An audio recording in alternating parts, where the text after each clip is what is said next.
The Silk Road, stretching its ancient tendrils from some dusty Chinese outpost all the way to the Mediterranean, was way more than just a glorified Amazon Prime for silks and spices.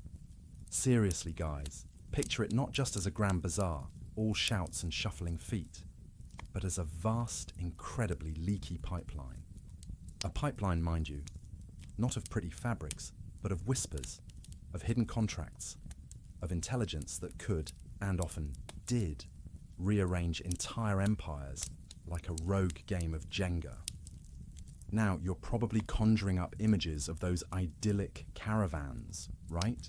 All shimmering silks and exotic wares, perfumed breezes carrying the scent of distant lands. Forget that Instagram filter. Beneath that romantic veneer lay what can only be described as a brutal, shadowy theatre where intelligence wars were waged with a ferocity that would make modern spy agencies blush. Because back then, a whispered secret, a smudged map, a hushed alliance, those were often worth a hell of a lot more than any gold or glittering jewels you could trade. They were the real VIP access. And the merchants themselves? Oh, bless their innocent little hearts. These weren't your typical mum and pop shop owners. Nope. These intrepid souls, constantly trekking across unimaginable distances, rubbing elbows in every dusty inn and bustling marketplace, were practically born to be intelligence assets. Some, God love 'em, probably just stumbled into it. They'd innocently share tidbits about a flooded river or a new king, simply because their job demanded they know the lay of the land. Others, the truly cunning ones, they'd actively cultivate relationships, eagerly spoon-feeding juicy morsels of news to powerful figures. Why? To keep their business afloat, to gain a leg up, maybe even to avoid a sudden inconvenient accident on a dark road. Let's be real, some were outright bona fide spies, carrying not just goods, but secrets that could get you beheaded faster than you could say breach of contract. Remember that delightful incident where the governor of Otrar just massacred a whole Mongol-sponsored caravan because he thought they were spies? Talk about a rough Monday. These guys weren't just passively collecting Yelp reviews. They were acutely tuned into the economic and political heartbeats of every single district they passed through. Your average modern data miner has nothing on these historical information brokers. Now, when you think Mongol conquest, your brain probably defaults to hordes of screaming warriors, thundering hooves, and a general air of, we're going to loot your village and possibly eat your chickens. But Genghis Khan, that terrifyingly brilliant dude, wasn't just about the smash and grab. He built his empire on a sophisticated, almost chilling understanding of something way more powerful than swords: information. He had intel on his enemies that would make the NSA weep with envy. And where did he get it? Often, directly from the very Muslim merchants who basically ran the Silk Road's equivalent of FedEx. These Uyghur and Sogdian merchants, being pragmatic folk, quickly realized their best bet was to align with the guy who could, for once, actually guarantee their caravans wouldn't be endlessly extorted or, massacred. So, a lot of them threw their lot in with the Mongols. Genghis Khan, ever the shrewd CEO, actually encouraged this strategic exchange.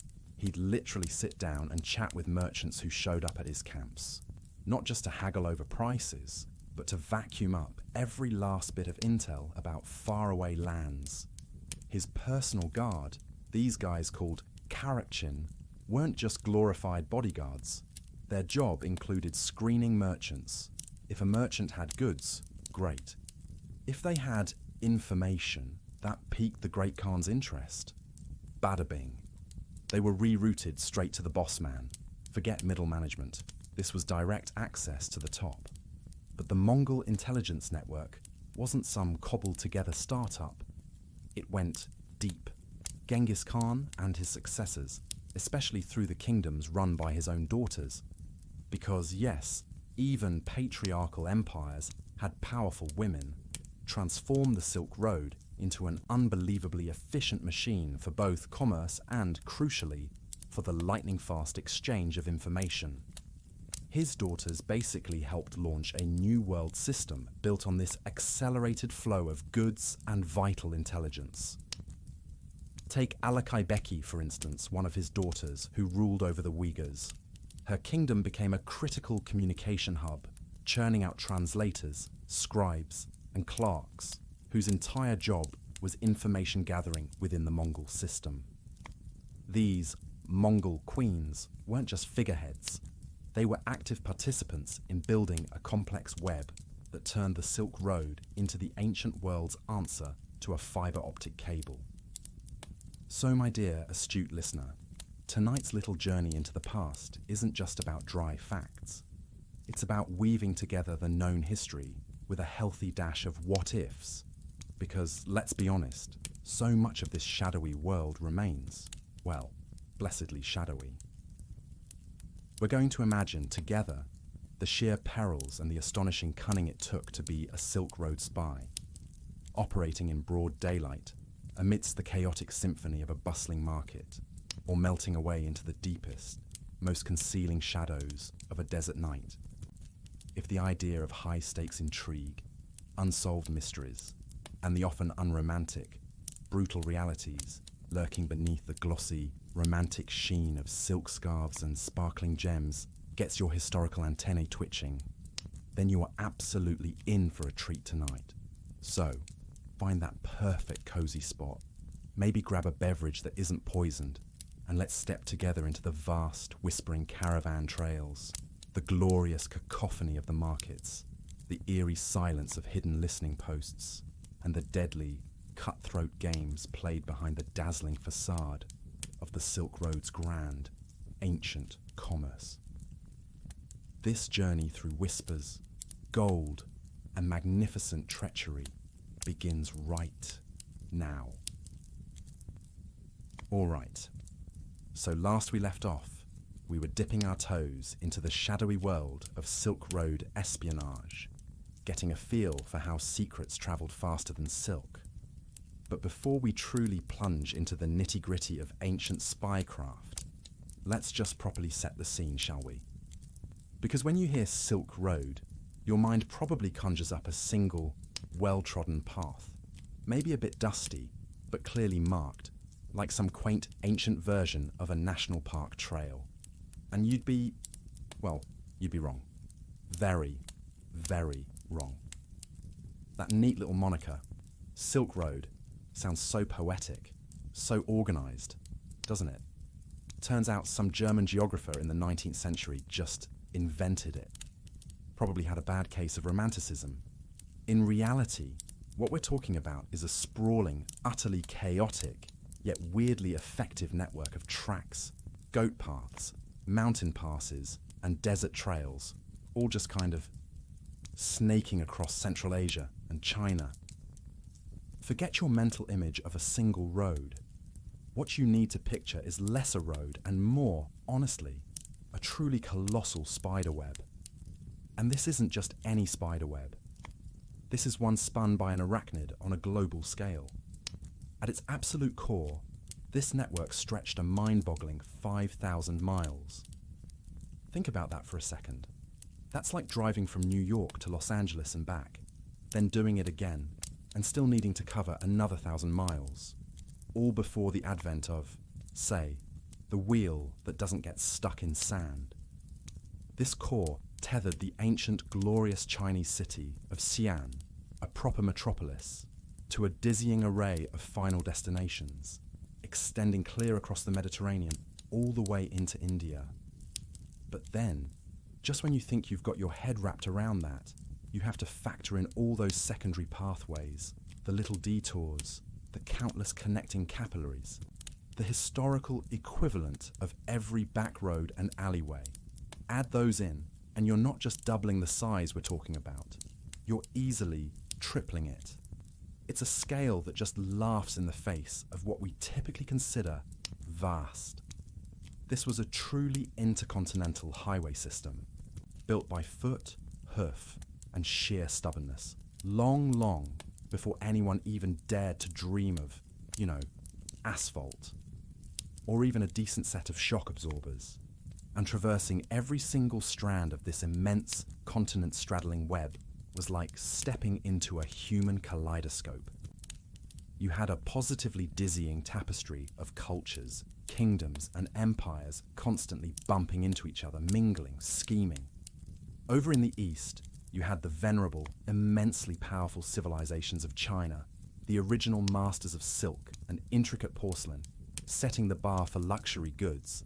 Then, if you ventured west, you'd encounter the incredible, sensory overload diversity of India, then the sophisticated, often incredibly rich Persian empires, the hardy, resilient peoples of Central Asia, some nomadic, some settled, and finally, the bustling, often politically cutthroat states of the Mediterranean.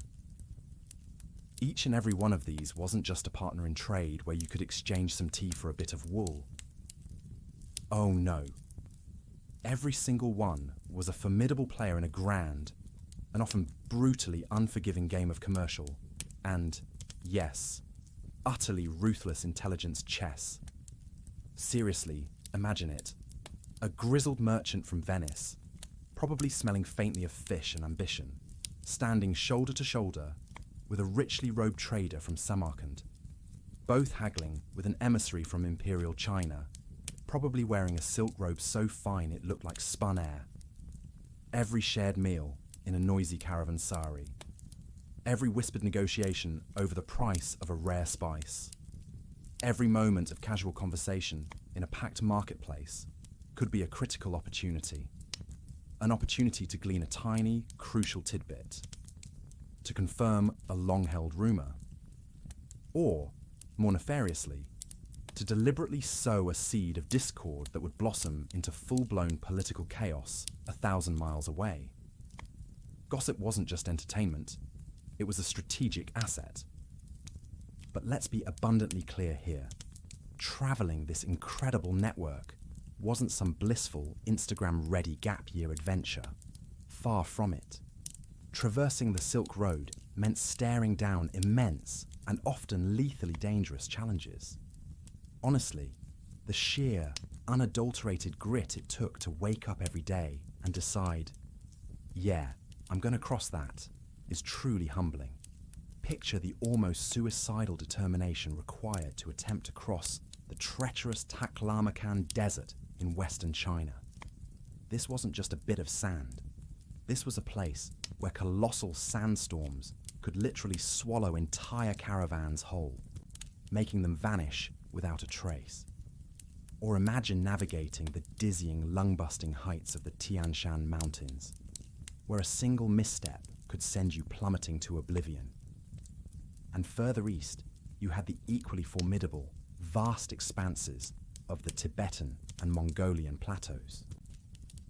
Although, thankfully, for the poor traders, a mercifully narrow strip of lowland, known as the Gansu Corridor, channeled most of the Silk Road traffic through it, like water rushing through a narrow canyon.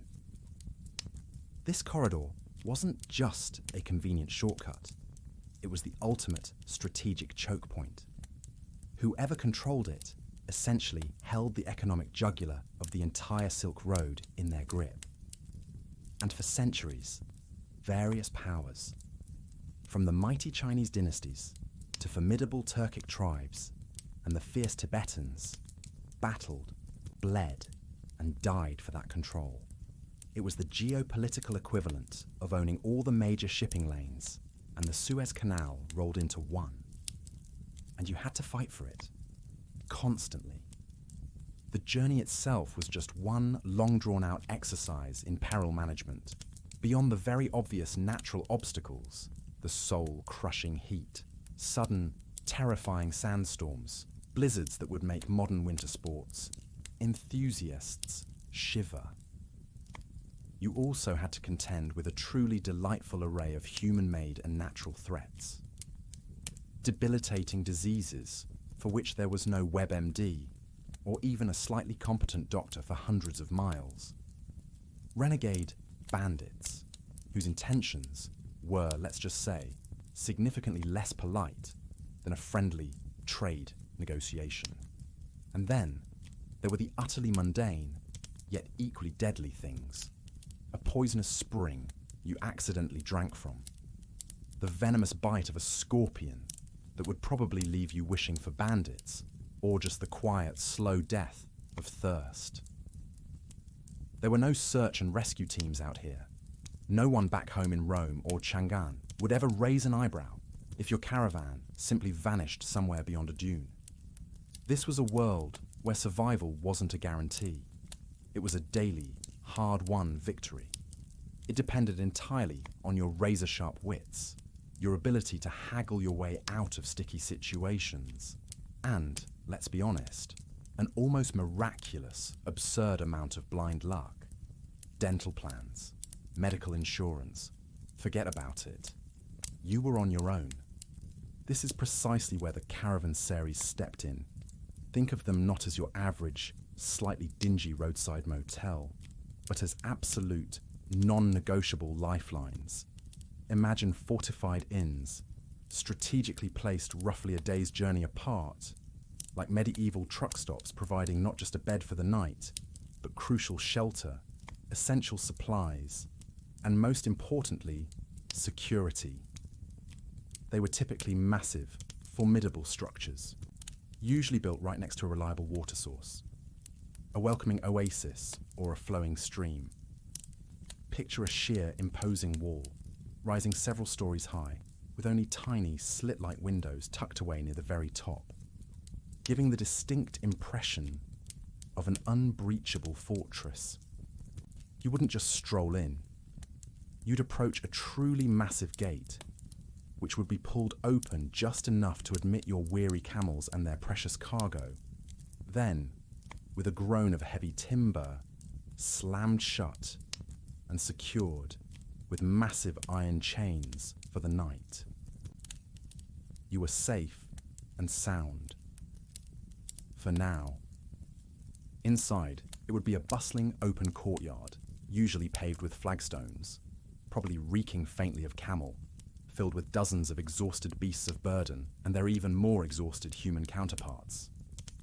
Below, you'd have the stables for the animals, and above, typically on the second floor, you'd find the lodging rooms for the humans.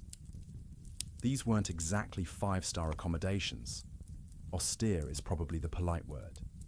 They were simple, functional, probably not winning any awards for interior design, but they offered the non-negotiable necessities: safety, a roof over your head, and a physical space to finally, truly rest. Crucially, a steward would often be on hand, not just to collect your payment, but to provide food and water, and to maintain some semblance of order in a world defined by chaos. These caravansaries were the glue of the Silk Road. They weren't just places to sleep. They were essential hubs, vibrant forums for interaction. Here, merchants from vastly different ends of the known world would gather, sometimes for days, swapping incredible tales of their journeys, trading market rumors, and, perhaps most importantly, exchanging crucial news and intelligence. For a weary traveler, they were a desperately needed sanctuary. For a keen-eared spy, they were a positively invaluable listening post. Information was constantly being swapped, confirmed, embellished, and passed along, making them vital nodes in this ancient organic information network. For literally thousands of years, trade along the Silk Road had been a rather sedate affair, a polite, slow waltz of goods from one oasis to the next. Chinese silks might, eventually, after many, many handovers, make their way to Rome. But it was a fragmented, achingly slow, piecemeal journey. Goods might be traded dozens of times, accumulating profit at each stop, slowly, wending their way along multiple, often jealously guarded routes. It was efficient enough for its time, mind you, given the sheer logistical nightmares involved, but it was hardly what you'd call a superhighway. more like a series of interconnected country lanes where everyone drove at their own pace. Then, boom, enter the Mongols, and everything, absolutely everything, changed, with the thunderous fall of mighty empires like Khwarizm and the methodical, often brutal conquest of ancient Persian cities. The Silk Road, for the very first time in its thousands of years of existence, became a truly Mongol highway.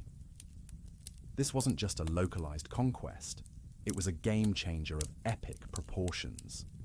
Because now, for the first time in millennia, one single, terrifyingly unified power controlled the entire network of routes, all the way from northern China to the very doorstep of Europe. This wasn't merely about military dominance. It was about totally revolutionizing global trade. Those Mongol-controlled routes, especially, as we talked about, thanks to the strategic brilliance of Genghis Khan's daughters and the stable, centralized kingdoms they oversaw, became literal superhighways. They enabled massive caravans, not just a few donkeys, to travel thousands of miles on a single continuous journey, bypassing all those smaller, fragmented settlements that had once been so necessary. This Mongol-enforced unification didn't just bring order, it created unprecedented security and efficiency. Think of it. No more constantly bribing local warlords, no more endless negotiations at every tiny crossroads. This kind of stability attracted merchants from literally every corner of the known world. Because let's be brutally honest, steady commerce and consistent profits beat constant bandit attacks and unpredictable tolls any day of the week, especially when your life and livelihood are on the line. This was a monumental tectonic shift that fundamentally altered not just the flow of physical goods, but, and this is crucial for our spy story, it dramatically accelerated the parallel trade of information. Because while silk and aromatic spices and glittering gems were the obvious, tangible goods that powered this colossal network, the real currency, the actual capital that shaped political power, that determined the rise and spectacular fall of kingdoms, was information. Think about it. Whispers of troop movements across a distant frontier, the secret plans for building a new, devastating siege engine that could breach any city wall, rumors of a palace coup unfolding in a rival court 1,000 miles away. These weren't just idle chatter. These were the lifeblood of power. They flowed as freely as the finest silk itself, perhaps even more swiftly, carried not by camels, but on the backs of human curiosity, ambition, and fear. Merchants, those seemingly innocent traders, weren't just peddling pearls and pepper. They were often, unknowingly or very knowingly, carrying the weight of vital political intelligence. Each conversation, each observation, was a piece of a vast, intricate puzzle, a puzzle that, when assembled, could allow empires to rise in glory or crumble into dust. It was a silent, almost invisible trade, yes, but one that wielded an immense, almost unimaginable power.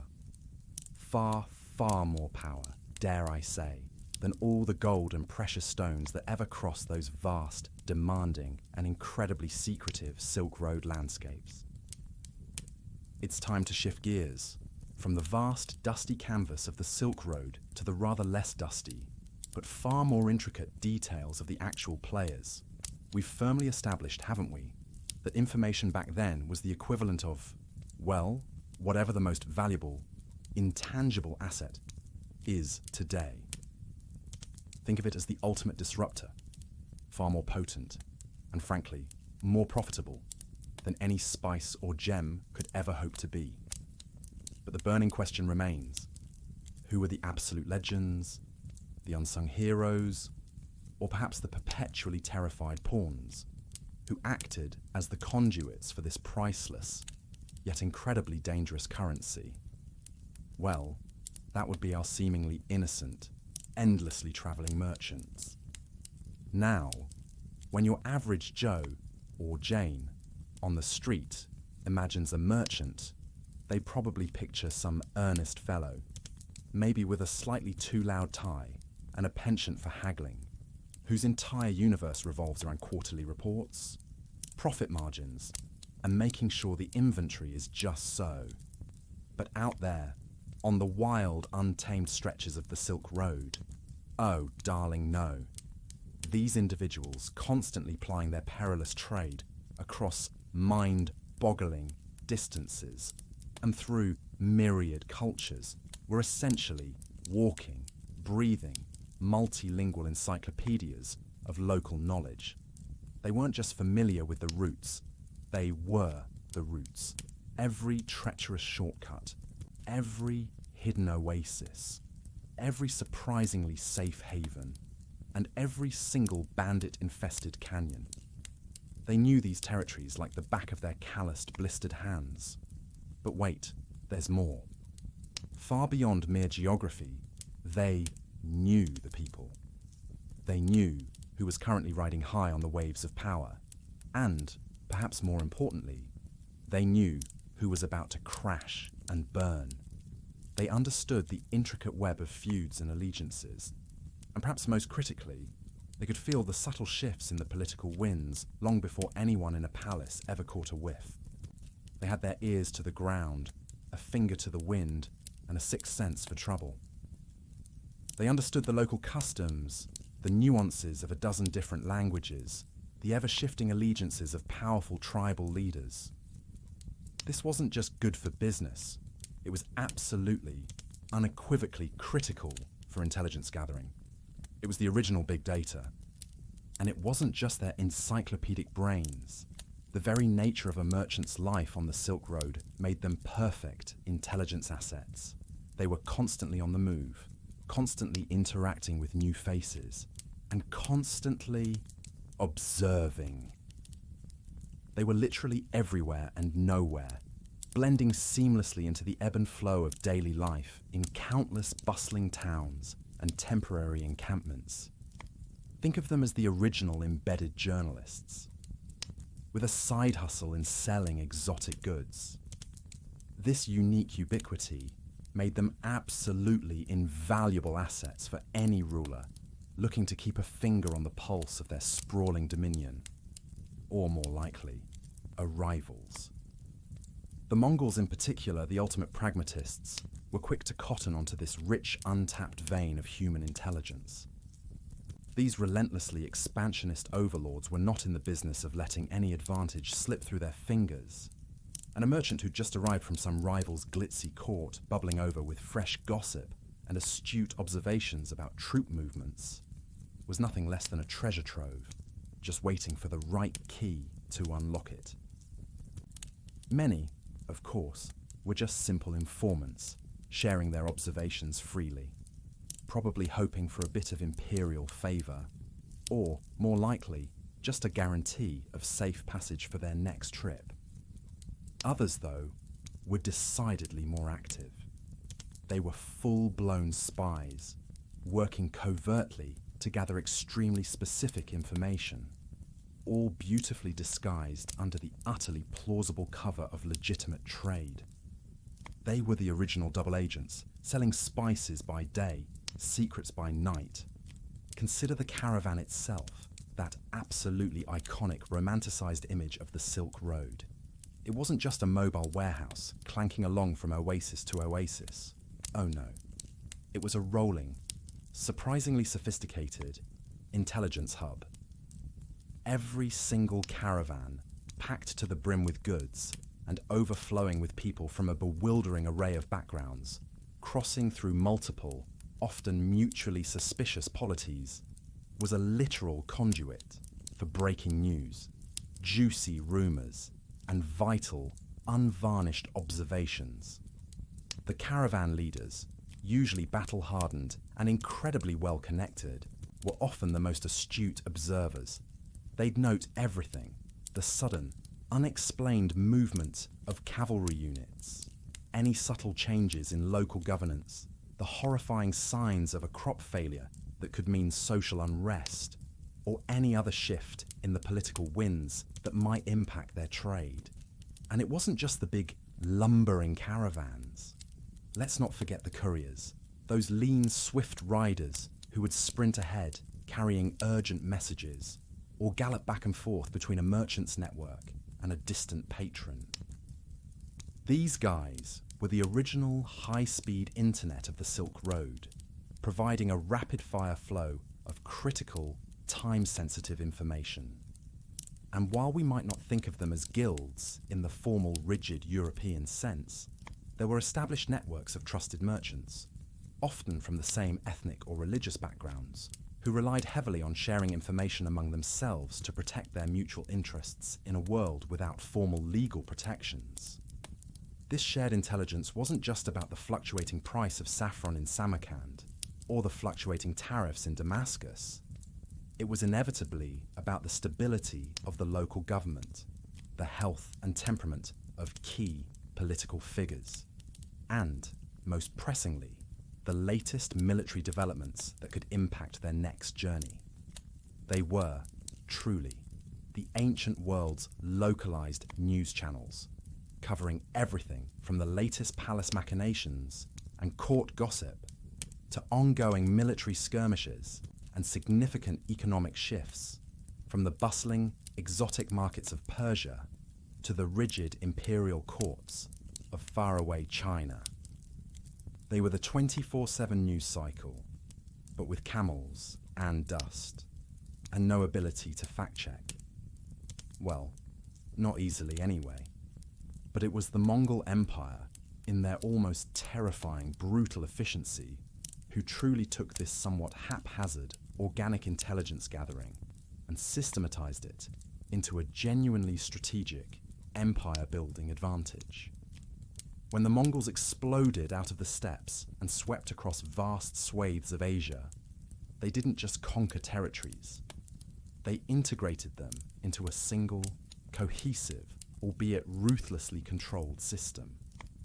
They grasped, with a clarity that eluded most of their contemporaries, that secure trade routes weren't merely a nice-to-have for the economy.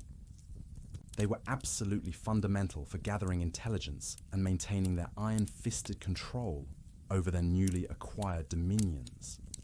They didn't just tolerate trade, they actively encouraged and rigorously protected it, which, in turn, created an unprecedented level of security on the Silk Road for its time. And guess what? This security acted like a giant magnet, drawing in even more merchants, creating a larger pool of potential informants. But this seemingly benign protection came with a silent, unspoken expectation, a sort of imperial social contract. You were now part and parcel of the Mongol system, whether you liked it or not. So, imagine it like this. The Mongols effectively built what amounted to a vast, sprawling, yet utterly informal espionage network, with these ubiquitous merchants serving as the willing, or unwilling, foot soldiers. They established a remarkably structured system for intelligence collection, where merchants were essentially pressed into service. These traders, now moving relatively freely and safely thanks to the Pax Mongolica. The Mongol peace weren't just expected, they often found it profoundly in their own self-interest to supply the various Mongol courts with fast, regular, and critically accurate reports on everything they observed. They became the literal eyes and ears of the great Khan himself, providing an unceasing stream of vital human intelligence from every scattered corner of the vast Mongol realm and even the lands beyond their immediate control. This continuous flow of information conferred an almost unfair advantage. It allowed the Mongols to maintain an incredibly tight rein on their conquered territories, giving them early warnings of brewing rebellions, enabling them to anticipate and circumvent resistance, and allowing them to plan future conquests with an almost prescient foresight. They knew exactly where the discontent was festering, which local armies were weak and demoralized, and precisely where valuable resources could be most efficiently plundered. It was intelligence-led warfare and governance, a holistic approach that came centuries, literally centuries, before Sun Tzu's Art of War became a global bestseller. And they weren't just reading about it, they were doing it. And yet, despite all this incredible systematization, despite the protective umbrella cast by the mighty Mongol Empire, the stakes for these ubiquitous merchant informants remained incredibly, breathtakingly, brutally high. You see, being a spy, even an accidental one, meant you were perpetually condemned to walk a razor-thin line. Any journey, any transaction, could turn fatal. It meant living under a constant cloud of suspicion from all sides, from suspicious, local authorities, from rival merchants, even from your own patrons. And the consequences for being caught, or even just suspected of being a spy, were, more often than not, gruesomely terminal. No lengthy trial. No appeals process. Just gone. Our prime historical illustration of this grim reality, the infamous massacre at Otrar. This wasn't some isolated skirmish. This was a pivotal moment, a bloody punctuation mark in history that vividly underscored the deadly, hair-trigger stakes involved in this ancient spy game. You might remember this from our last session. In the year 1218, a Mongol-sponsored caravan, dripping with valuable goods and numbering in the hundreds. Merchants, their guards, their various hangers-on, arrived at Otrar, a hugely important strategic city within the Khwarezmian Empire, which today we'd place in Kazakhstan. The local governor there, a deeply suspicious and perhaps incredibly foolish man named Inalchu, almost immediately got a bee in his bonnet and suspected them of being spies. Now, whether they were actual spies, or if Inalchu was simply paranoid, or perhaps just saw an opportunity to enrich himself through blatant robbery, or maybe all three, is a lovely little historical debate that scholars still chew on. But whatever his motivations, he swiftly seized the entire caravan, imprisoned every single merchant, and, with a chilling lack of fanfare, had them all executed. This wasn't just a mugging. This was an act of audacious, brutal defiance. It was a clear, unambiguous statement of deep distrust and an open challenge to the burgeoning Mongol power.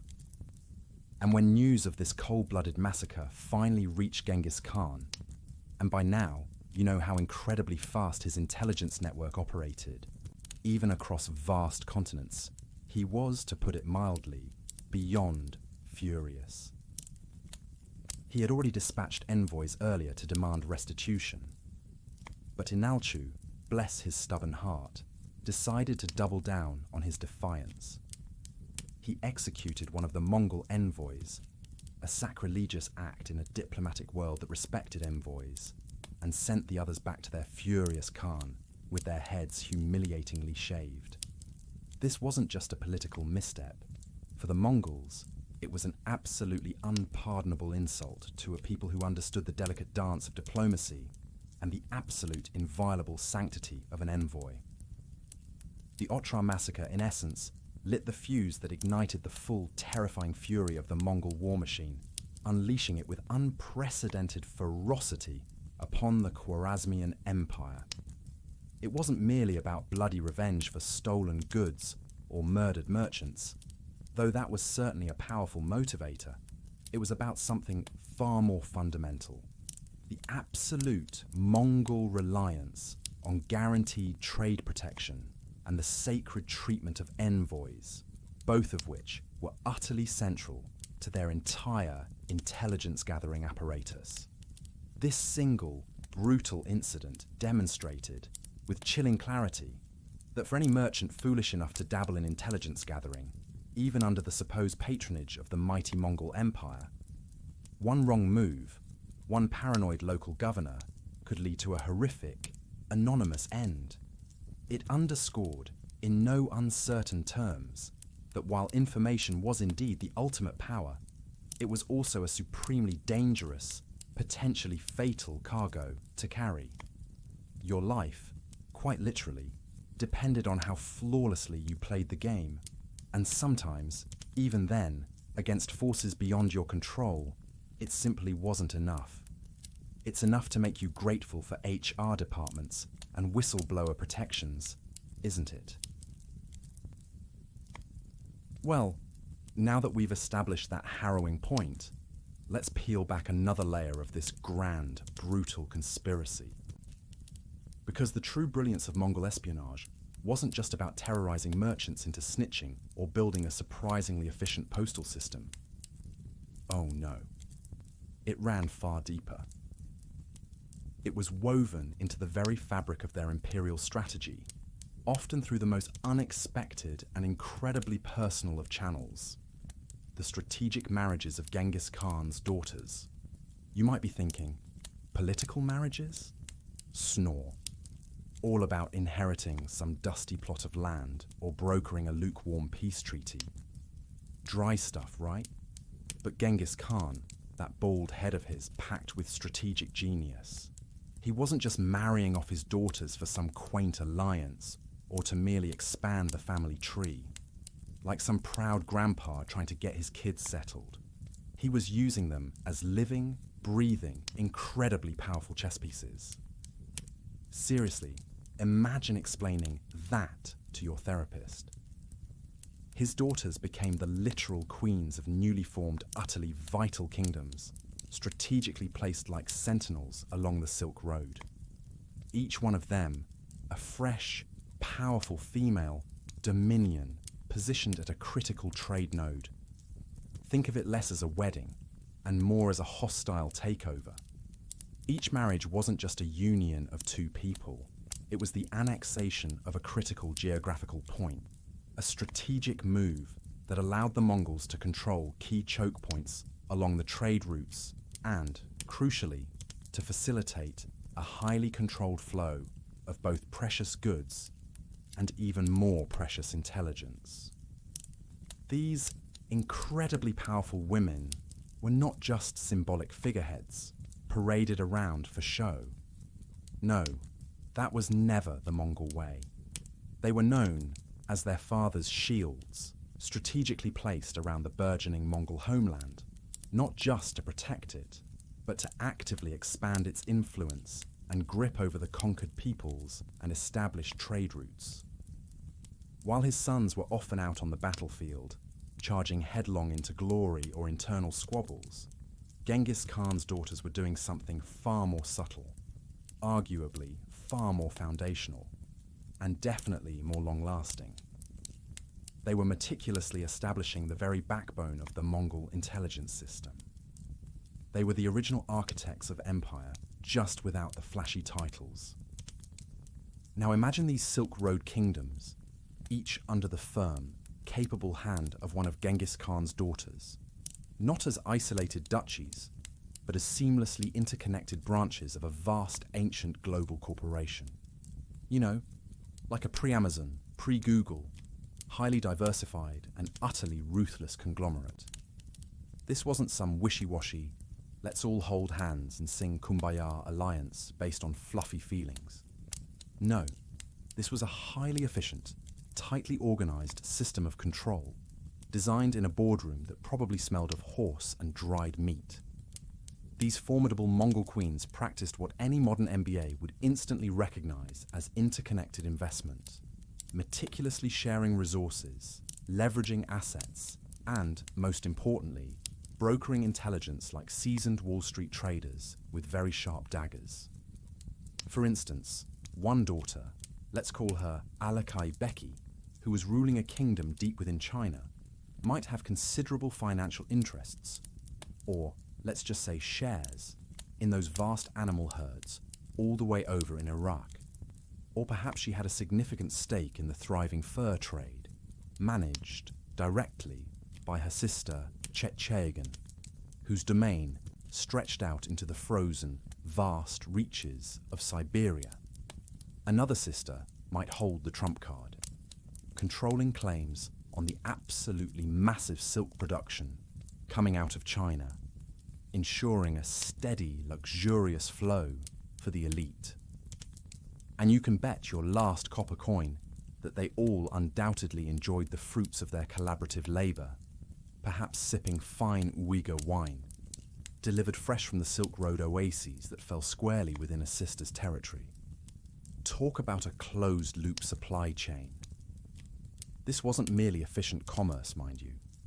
This was a brilliantly designed system of mutual interdependence, cunningly ensuring that information, as well as high-value goods, flowed continuously, reliably, and, most critically, predictably, through their networks, straight back to the Mongol core leadership. These women, these Mongol Queens, were essentially running a proto-world financial organization, establishing a brand new global system founded on a faster, far more integrated flow of goods and, critically, of information than had ever been conceivable before their iron-fisted, yet economically astute rule. They were the silent CEOs of an empire that ran on whispers and silk. And this, dear listeners, brings us to the very beating heart of the Mongol Empire's unprecedented success. The utterly inseparable link between espionage and legitimate trade under their dominion. For the Mongols, trade was not just about accumulating wealth, though they were certainly very good at that. It was fundamentally about control and about superior intelligence. They understood, with a clarity that still feels chillingly modern, that information was definitive power, and the best, most reliable, most up-to-the-minute intelligence came from the very people who were literally everywhere, seeing everything, interacting with everyone, the merchants.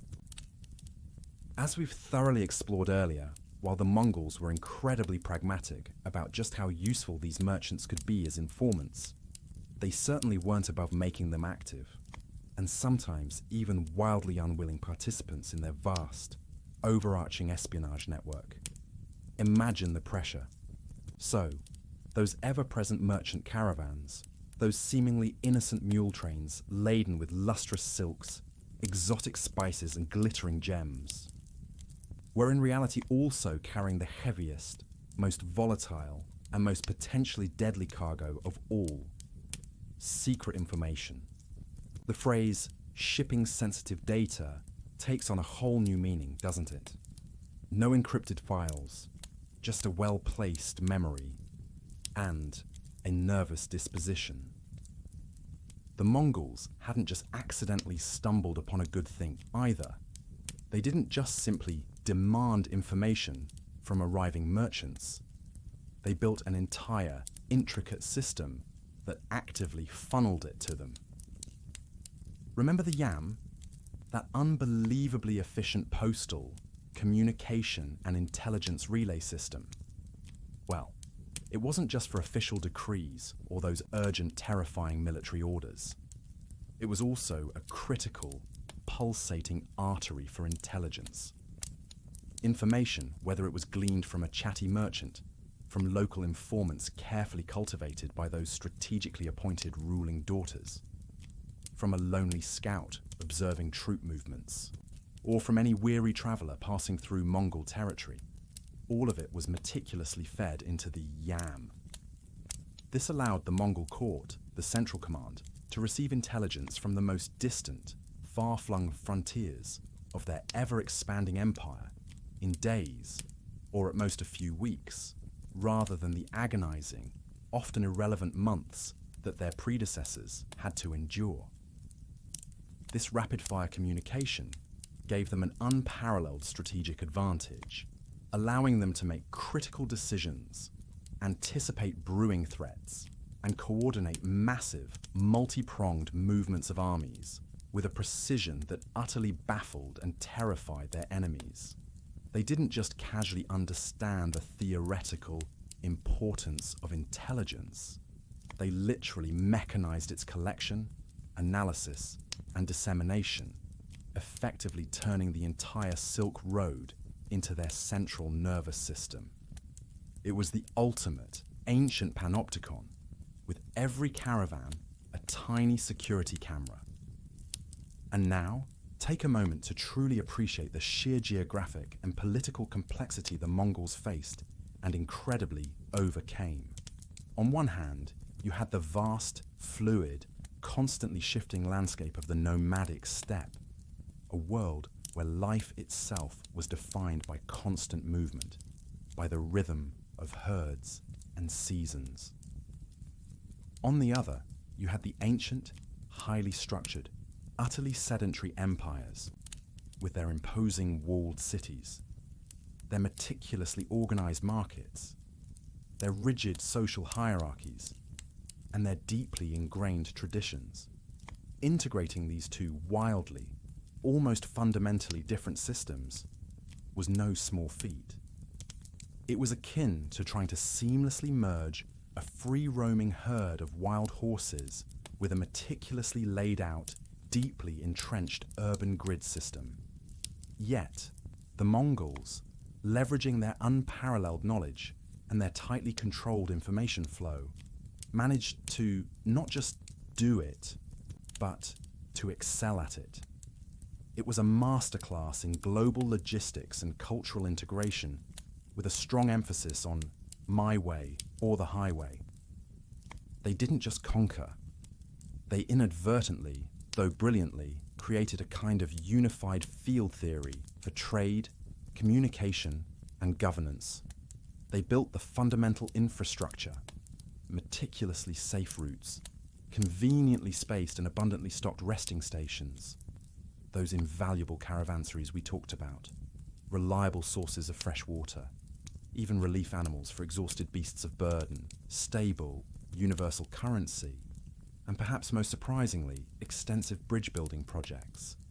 All of it, every single detail, was designed specifically to facilitate trade. Yes, but also, and more subtly, to bring everyone and everything flowing along these routes under one visible, manageable, and very firm control.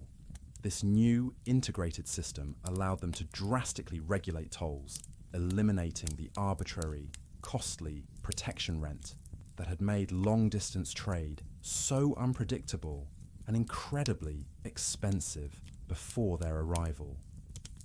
By creating a brutal but effective Pax Mongolica, a true law and order across their vast domain, they dramatically reduced the costs of doing business and, crucially, made trade something that could be reliably calculated. This predictability was revolutionary. And with this new, ruthlessly organized order came an unprecedented level of power. The Mongols knew everything. They knew the routes, they knew the people, and they knew the movements, strengths, and weaknesses of their enemies.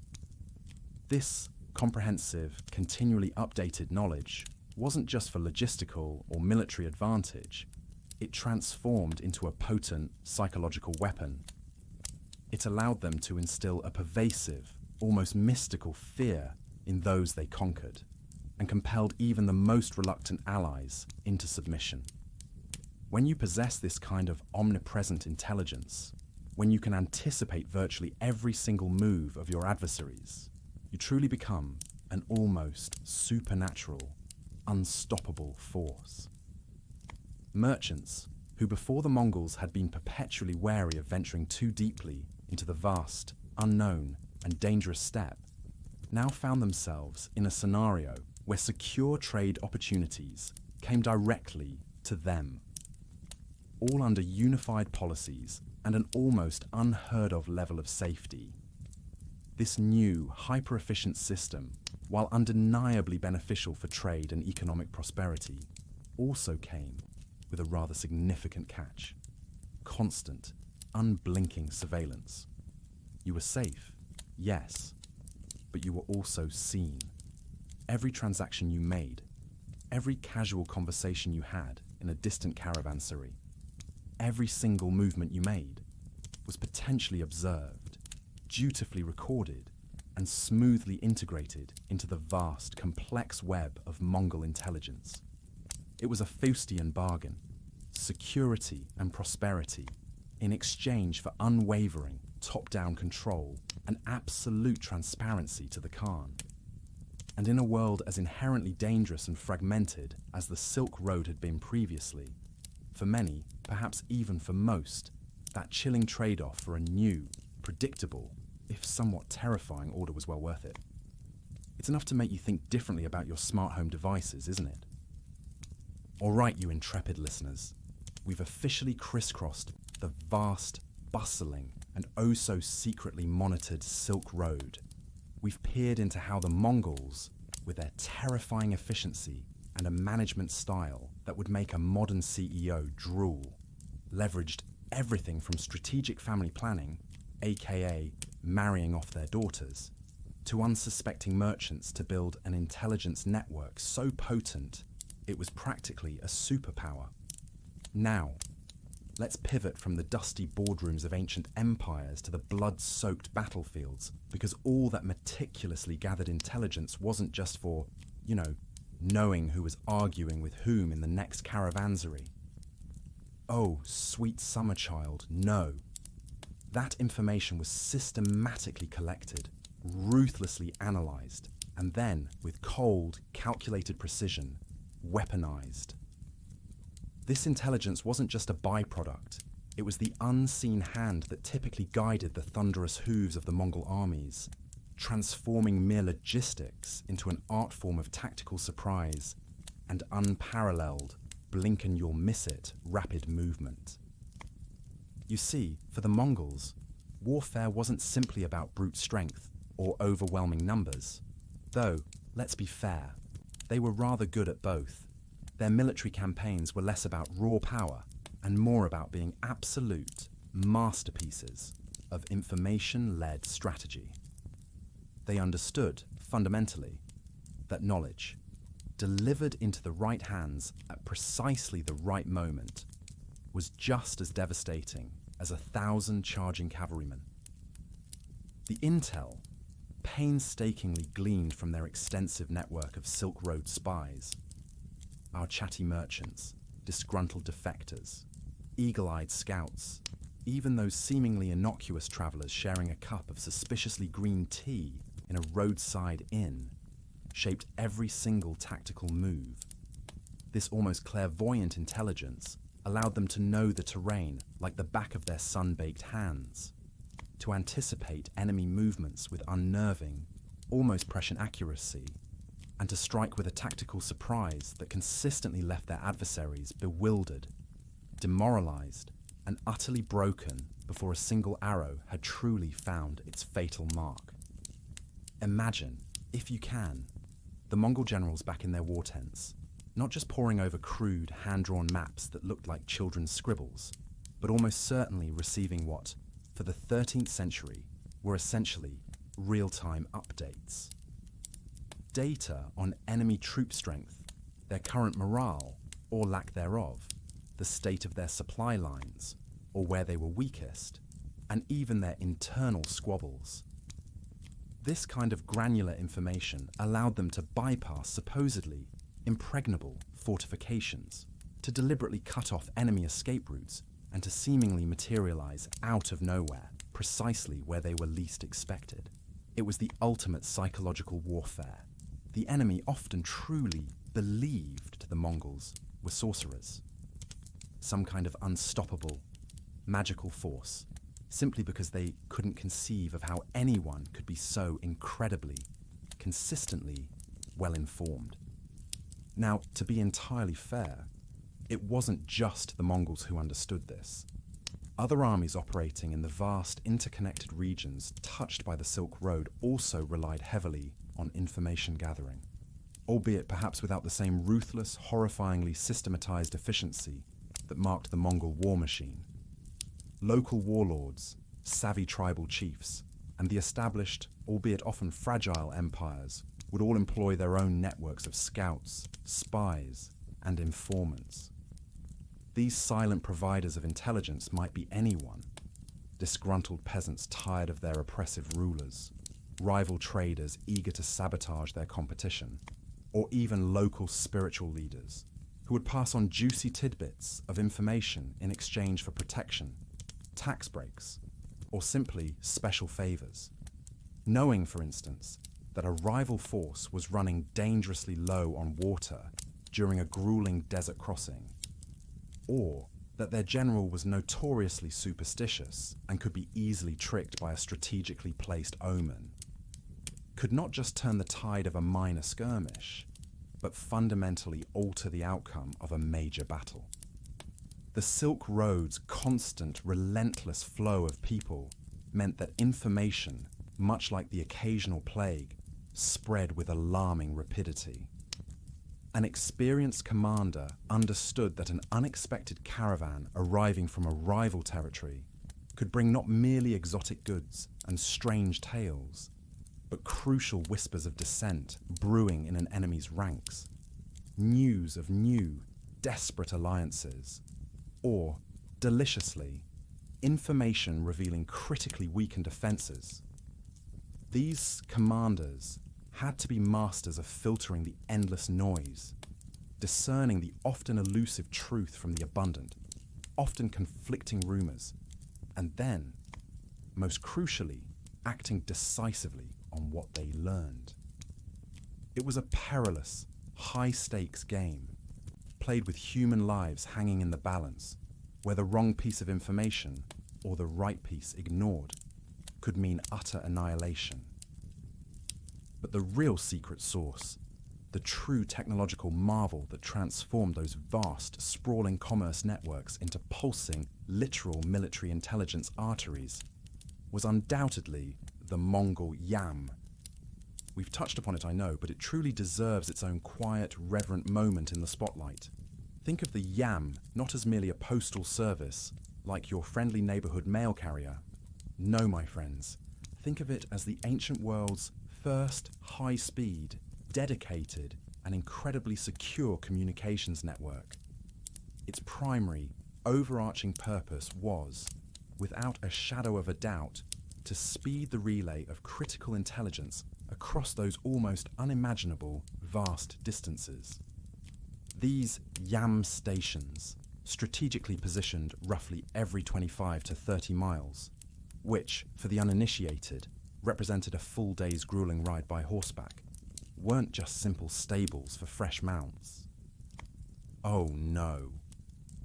They were miniature, self-contained command centers. Each one was typically staffed with dedicated officials, an array of couriers, and a fresh string of robust, eager horses, each ready to be ridden almost to death in the service of the Khan. A crucial message, or a vital piece of intelligence, would arrive at a station. It would immediately be transferred to a fresh, often specially trained rider mounted on a fresh, powerful horse, and off they'd gallop, disappearing into the horizon, capable of covering an astonishing 200 to 300 miles a day. This unparalleled speed allowed the Great Khan, sitting perhaps thousands of miles away in his mobile tent capital, to communicate with his most distant generals faster than any empire that had preceded them. Imagine a critical report on political unrest flaring up in Persia, leaving one of these stations and arriving at the emperor's inner sanctum in Karakoram within a matter of mere days, or at most, a handful of short weeks, rather than the agonizing, often strategically irrelevant, months it would have taken before. This wasn't just fast. For the medieval world, this was literal warp speed. This phenomenal, almost unbelievable speed inherent in the YAM system didn't just facilitate the rapid delivery of military orders, it was a fundamental, paradigm-shifting game changer for intelligence operations.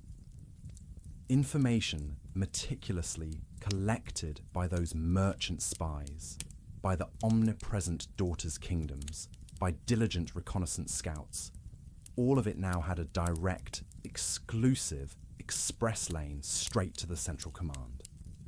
This meant that time-sensitive battlefield intelligence didn't become stale, irrelevant, or obsolete before it even had a chance to reach the decision makers.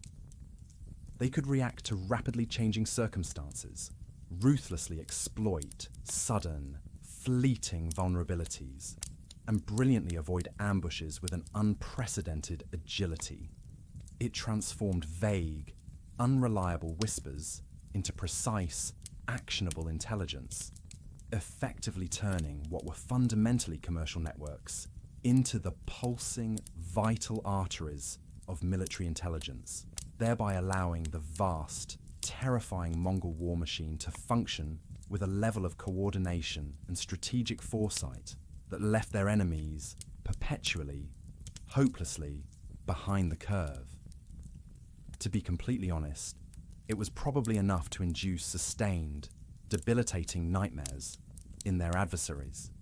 Imagine trying to fight an army that seemed to possess preternatural knowledge of your every move, predicting your strategy before you've even had a chance to fully commit to it. It really does bend the mind, doesn't it? Like fighting an opponent who hacks into your brain. But, and this is a crucial distinction, intelligence isn't solely about offense. It's also, and often more subtly, about defense.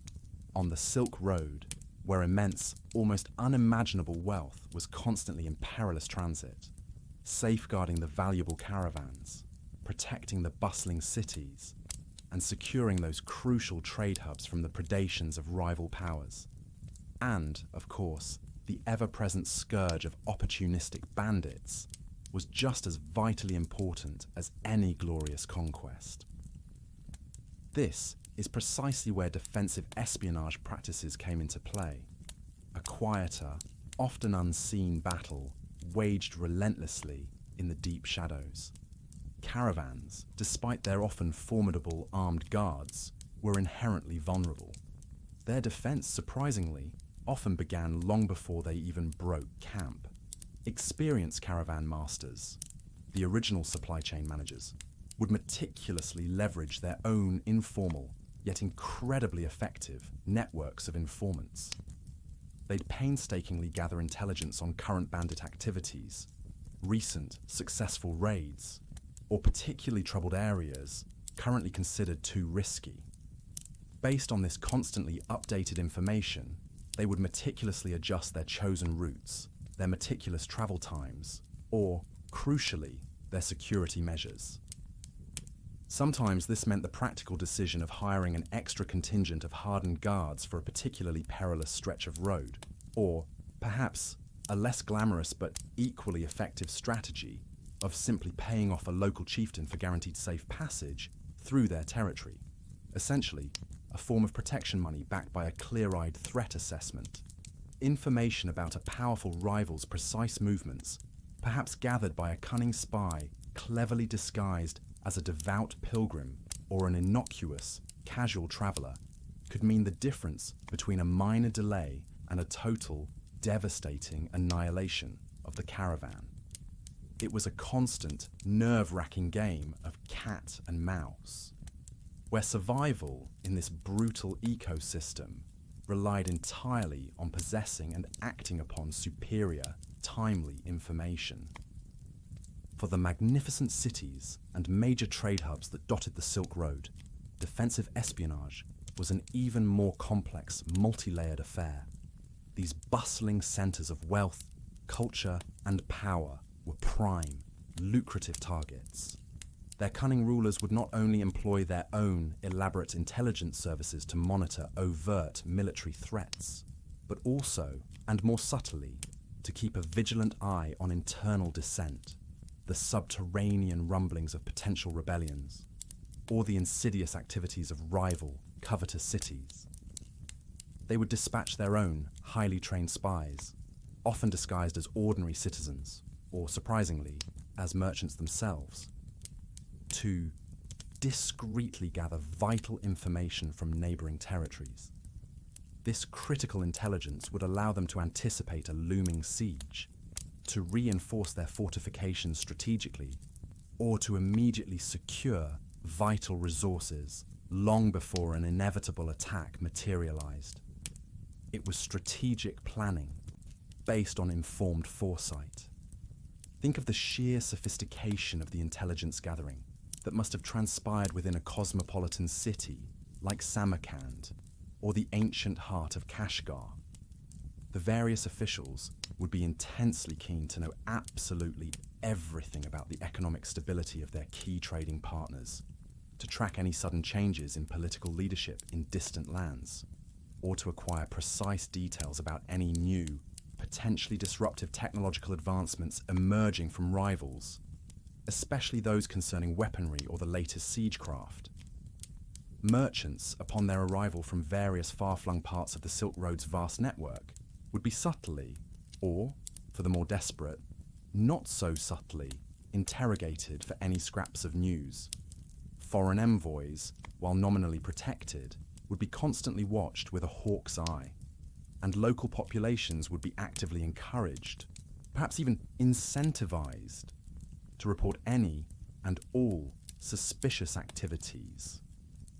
This wasn't merely about protecting against external foes, you see. It was deeply intertwined with internal security, with preventing sabotage, and critically, with ensuring the smooth, uninterrupted flow of goods and wealth that kept the city prosperous and its ruling class powerful. Information was the city's lifeblood. And then, of course, there were the bandits. Ah, the bandits. A perpetual festering thorn in the side of all legitimate Silk Road commerce. They, too, were not mindless brutes. They relied heavily on their own intelligence networks. They had their informants, perhaps disgruntled, impoverished locals eager for a cut, or even corrupt officials and guards within the very system they preyed upon, who would tip them off about the precise routes of rich caravans, the specific times they were traveling, or, crucially, critical weaknesses in their defenses. An unsuspecting merchant, lingering just a little too long in a city, perhaps foolishly bragging about his particularly valuable cargo in a smoky tavern, could unknowingly become the prime target of a perfectly executed ambush, all thanks to a bandit's incredibly well-placed spy. Counter-espionage for the caravan masters and city rulers involved the dangerous and costly task of identifying and neutralizing these internal threats, making it exponentially harder for these opportunistic criminals to exploit the Silk Road's immense, glittering wealth. It was a silent, often grim, game of wits, played out across the vast, unforgiving expanses of Central Asia, where information was the ultimate weapon, whether wielded for a devastating attack or a desperate, life-saving defense. So, whether we're talking about a swift, seemingly magical Mongol army materializing out of the desert dust, or a heavily guarded caravan quietly, safely navigating a notoriously bandit-infested territory, the unseen guiding hand of intelligence was always at play. It shaped the fates of entire empires, altered the destinies of countless individuals, and served as a constant, sobering reminder that on the Silk Road, knowledge wasn't just power. In many, many cases, it was the raw, brutal, and often tragic key to mere survival. And isn't that a perfectly chilling thought to drift off to? All right, so we've delved deep into the fascinating, if somewhat terrifying, mechanics of Silk Road intelligence. We've seen how empires rose and fell on the back of well-placed rumors and swiftly delivered battle intel. But now, it's time to get brutally honest. What was it actually like for the poor souls caught in the middle of all this high-stakes spycraft? Because while it sounds glamorous in retrospect, trust me, being an ancient spy was less James Bond and more, well, let's just say, the benefits package was lacking. Severance pay rarely extended beyond your immediate demise. First up, let's talk about the risks. The fatal risks, to be precise. If you were a spy or an informant operating within the perpetually fragile, volatile political spheres of the Silk Road. You were essentially walking around with a target painted on your back. A target that got significantly larger the more useful you became. Discovery didn't just mean getting fired, or a stern talking to, or even a lengthy prison sentence. Number discovery probably meant an agonizing death. You see, the rulers and warlords of this era weren't exactly known for their adherence to due process or human rights. If you were caught, particularly by the other side, your life expectancy dropped to approximately 0. Consider the charming array of fates that awaited you. Betrayal was a constant lurking shadow. A disgruntled colleague, a greedy rival, or even an opportunistic acquaintance could sell you out for a few coins, leading to your swift capture. Execution was often the least of your worries, because worse was a very real, very prevalent option. Torture to extract information, slow, agonizing deaths designed to send a message, or public displays of dismemberment were all on the menu. All designed to extract information, yes, but also to instill terror in anyone else contemplating a career in espionage. It was a dark, gruesome game for sure, made even more terrifying by the sheer lack of any formal legal protections or oversight bodies. There was no internal affairs, no UN peacekeepers, just the cold, hard logic of might makes right. And remember that episode at Otrar? The one where a Mongol-sponsored caravan was massacred on suspicion of being spies. That wasn't an anomaly, it was a brutal object lesson. It perfectly illustrates the hair-trigger suspicion and the incredibly low tolerance for ambiguity in these fraught political landscapes. A simple mistake, a misinterpreted gesture, or even being in the wrong place at the wrong time could seal your doom. The political spheres along the Silk Road were in a constant state of flux. Alliances shifted faster than desert sands. Kingdoms rose and fell with disorienting speed. One day, you're an asset to a powerful lord. The next, he's been overthrown, and his enemies, who now control your territory, consider you a traitor and an enemy agent. It was like working for a startup that went bust every other month, but with significantly higher personal consequences. So, yes, espionage on the Silk Road was brutal. It wasn't about covert glances and whispered promises in smoky backrooms, at least not exclusively. It often involved the most violent, irreversible acts. Assassinations were a disturbingly common tool in the diplomatic toolkit. Got a rival prince causing trouble, a strategically placed blade, an ambitious general threatening stability, a poisoned chalice. Poisons, by the way, were a particular favourite. They offered a quieter, less messy alternative to, say, a public beheading. But the practice of poisoning was fraught with its own dangers. There was no quality control, no scientific testing. You might accidentally poison yourself, or your target might just get a bad stomachache and decide to invest more in his bodyguards. And of course, there was the ever-present risk of being poisoned by someone else. These clandestine acts weren't just random acts of violence. They were calculated strategies, intricate pieces in the larger puzzle of trade diplomacy, and the delicate dance of shifting alliances. The economic interests along the Silk Road were so immense, and the political power derived from controlling them so vast, that people were willing to eliminate any obstacle, human or otherwise. Every trade deal effectively had an unspoken, bloody underpinning. If negotiations stalled, well, there were always other options. This brutal reality was amplified by a crucial, often overlooked factor: the scarcity, almost the absence, of formal institutions.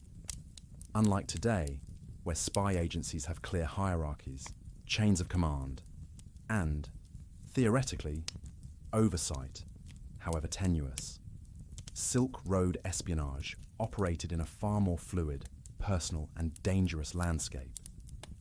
There were no established intelligence academies, no retirement plans, no appeals process for wrongful terminations of the lethal kind. If you were a spy or an informant, you rarely worked for a faceless bureaucracy. Instead, you operated within tight-knit networks built almost entirely on personal loyalty, secrecy, and often fear. Your loyalty was to a specific person, a merchant prince, a tribal chief, a powerful general, not necessarily to a state or an abstract ideal. This personal bond was your only shield, your only guarantee. If that person fell from power or simply lost faith in you, your life was immediately forfeit. This highly personalized nature of intelligence work meant that the moment that trust broke down, or when a ruler simply became paranoid, a common occupational hazard for absolute rulers, you were entirely exposed. It amplified the dangers inherent in the work and ratcheted up the levels of paranoia, both for those gathering intelligence and for those receiving it. Who could truly be trusted when loyalty was so fickle and the stakes so high? These secret networks were often family-based or built around ethnic or religious communities, groups where trust might, at least initially, be more inherent. The Jewish merchant community, for example, known for their extensive transcontinental networks and linguistic abilities, were often utilized as informants and go-betweens, their long-established trusts serving as an informal backbone for covert operations. The same could be said for certain Sufi orders, whose members traveled widely and maintained strong secretive bonds. But even within these seemingly close-knit groups, the pressure to conform, to report, to prioritize the group's or patron's survival often led to internal betrayals.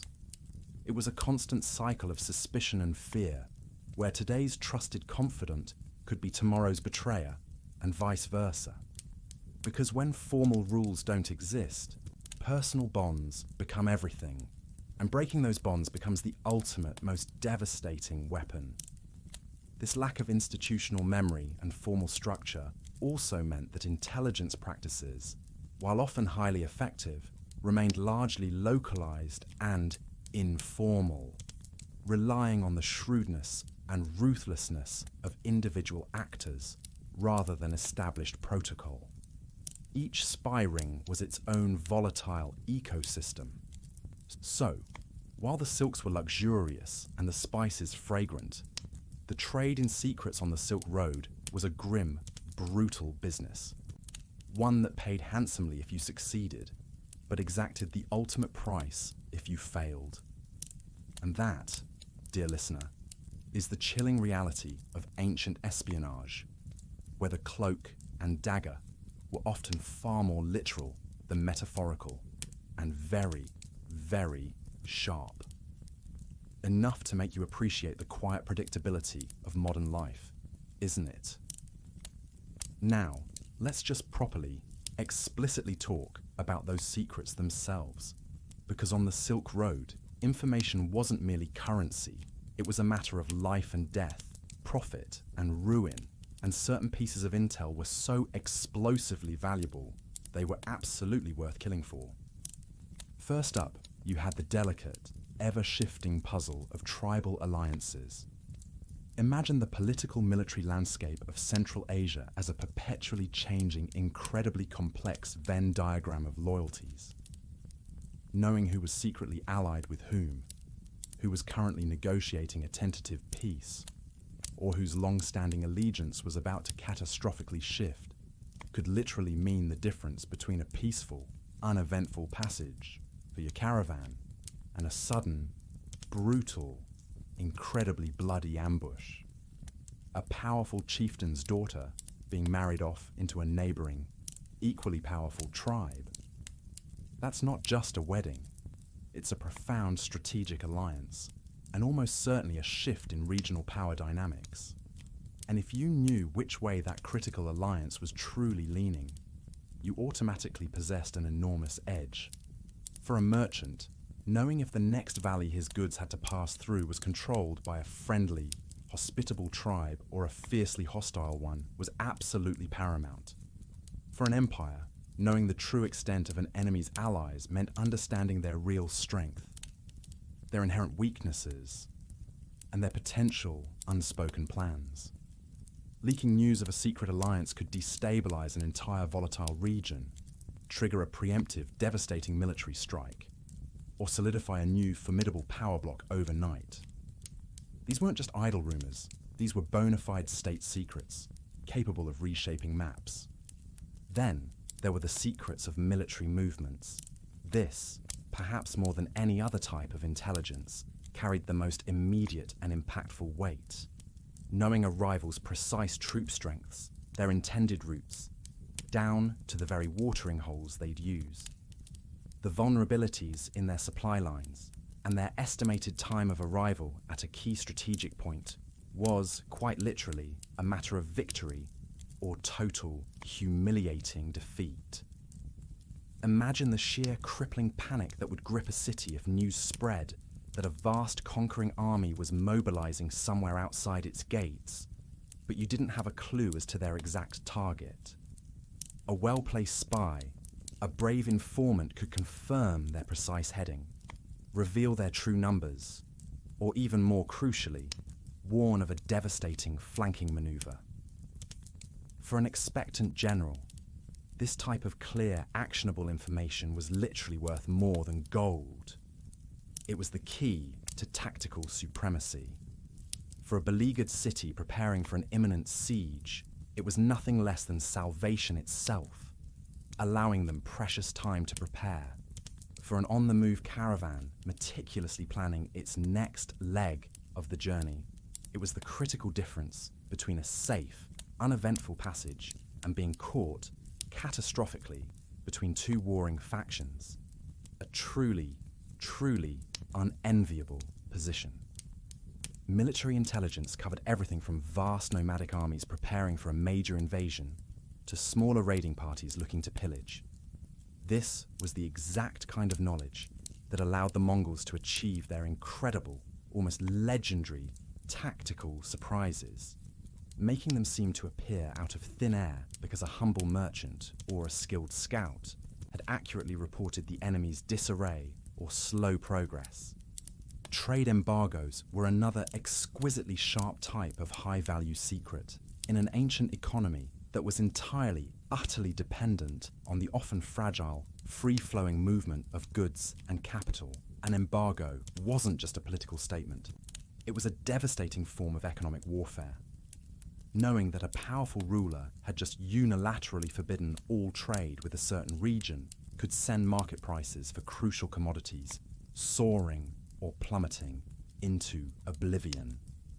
If you were a cunning merchant, this foresightful intel could either save your hard-earned fortune from collapse or allow you to make one. Knowing that a key supply of, say, the finest silk, or essential iron, or a particular rare medicinal herb was about to be abruptly cut off meant you could strategically buy low and then sell incredibly high. Or even more critically, you could stockpile essential goods before they became terrifyingly scarce and impossibly expensive. For an empire, imposing an embargo was a powerful political statement, a pressure tactic designed specifically to cripple a rival's economy without necessarily shedding a single drop of blood, at least not directly. And knowing that an embargo, whether imposed or received, was about to be broken by a desperate third party could offer an unbelievably lucrative opportunity for those in the know. These kinds of secrets weren't about war necessarily, but they were absolutely about economic leverage, about starving out rivals, subtly, ruthlessly, without resort to open combat. It was the ancient world's version of insider trading, but with the terrifying, often catastrophic potential for geopolitical consequences that could resonate for decades. And finally, the utterly crucial secrets of the caravan routes themselves. These were not just public roads, mind you. easily found on a detailed map app like Google Maps. As we've extensively discussed, the Silk Road was a vast, complex, and ever-shifting network of trails. New, significantly quicker, or much safer routes might be recently discovered. Conversely, old, once reliable ones might suddenly become dangerously unsafe due to rampant bandit activity, a new brutal wave of political instability, or even unforgiving environmental changes like a critical oasis drying up, rendering a once viable path impassable. Knowing the most up-to-date, secure and efficient routes was the absolutely fundamental operating manual for any successful Silk Road merchant. A secret shortcut through a treacherous mountain pass, the precise knowledge of a previously unmapped hidden spring out on the vast, empty plains, or a reliable, unadvertised detour to avoid a warring clan could literally save you days, weeks, or even lives. And conversely, guarding your knowledge of these routes was paramount to your continued success. If a commercial rival learned your favored, safe path, they could cut off your business, diverting traffic to their own routes, or far worse, they could lay a perfectly executed ambush for your next expedition.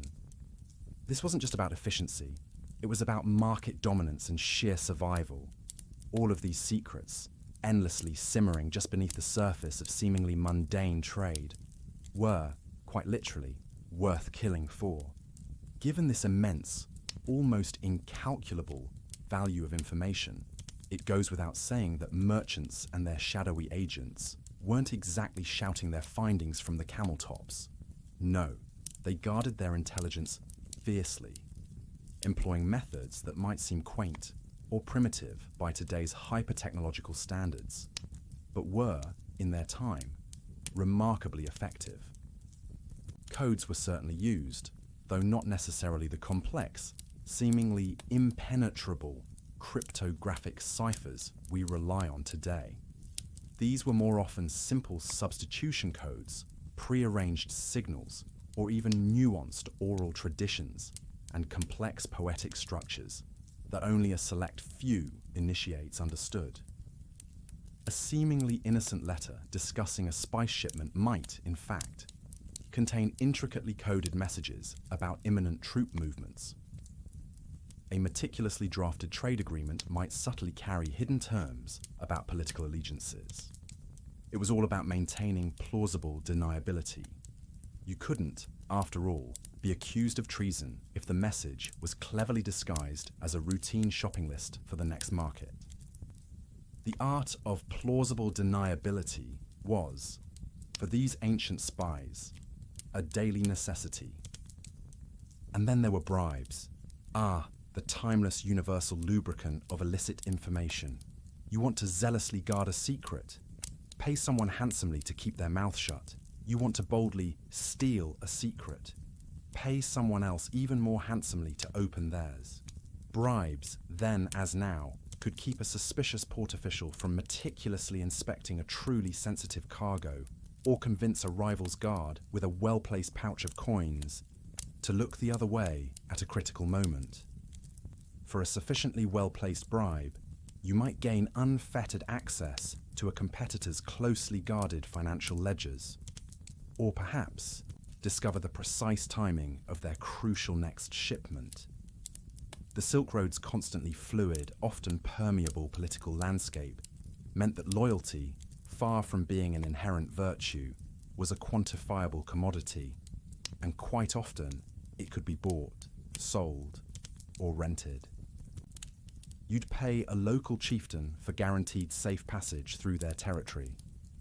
You'd pay a disgruntled, ambitious palace servant for a whisper about their master's most intimate, vulnerable plans. It was transactional espionage in its purest, most unadulterated form. And it worked. And of course, for the truly audacious, there was the most psychologically fraught intelligence technique of all: double agents. The dizzying, dangerous idea of having someone on your payroll who was also, secretly, simultaneously, on someone else's payroll, playing both sides of the fence, was the ultimate strategic chess move. But it also profoundly amplified the ever-present paranoia. How could you ever truly, absolutely trust anyone in such a dizzying hall of mirrors? Such incredibly risky arrangements demanded immense, unwavering secrecy and constant, exhausting vigilance. A double agent might, with perfectly executed precision, feed false information to mislead their unsuspecting target, or they might genuinely be playing both sides, simply desperately trying to survive in a world where allegiances were perpetually shifting, literally by the day.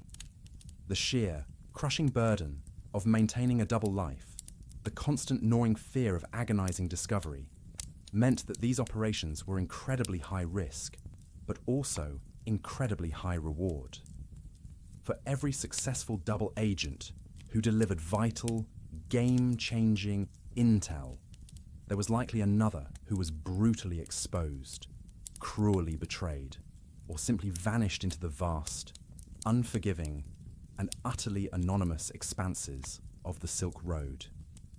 It was a game of mirrors, you see, endlessly reflecting and distorting a dangerous reality until no one knew what was real. Now, when we consider this perpetually unpredictable political landscape, it becomes abundantly clear that governments and rulers all along the Silk Road were masters of ruthless pragmatism.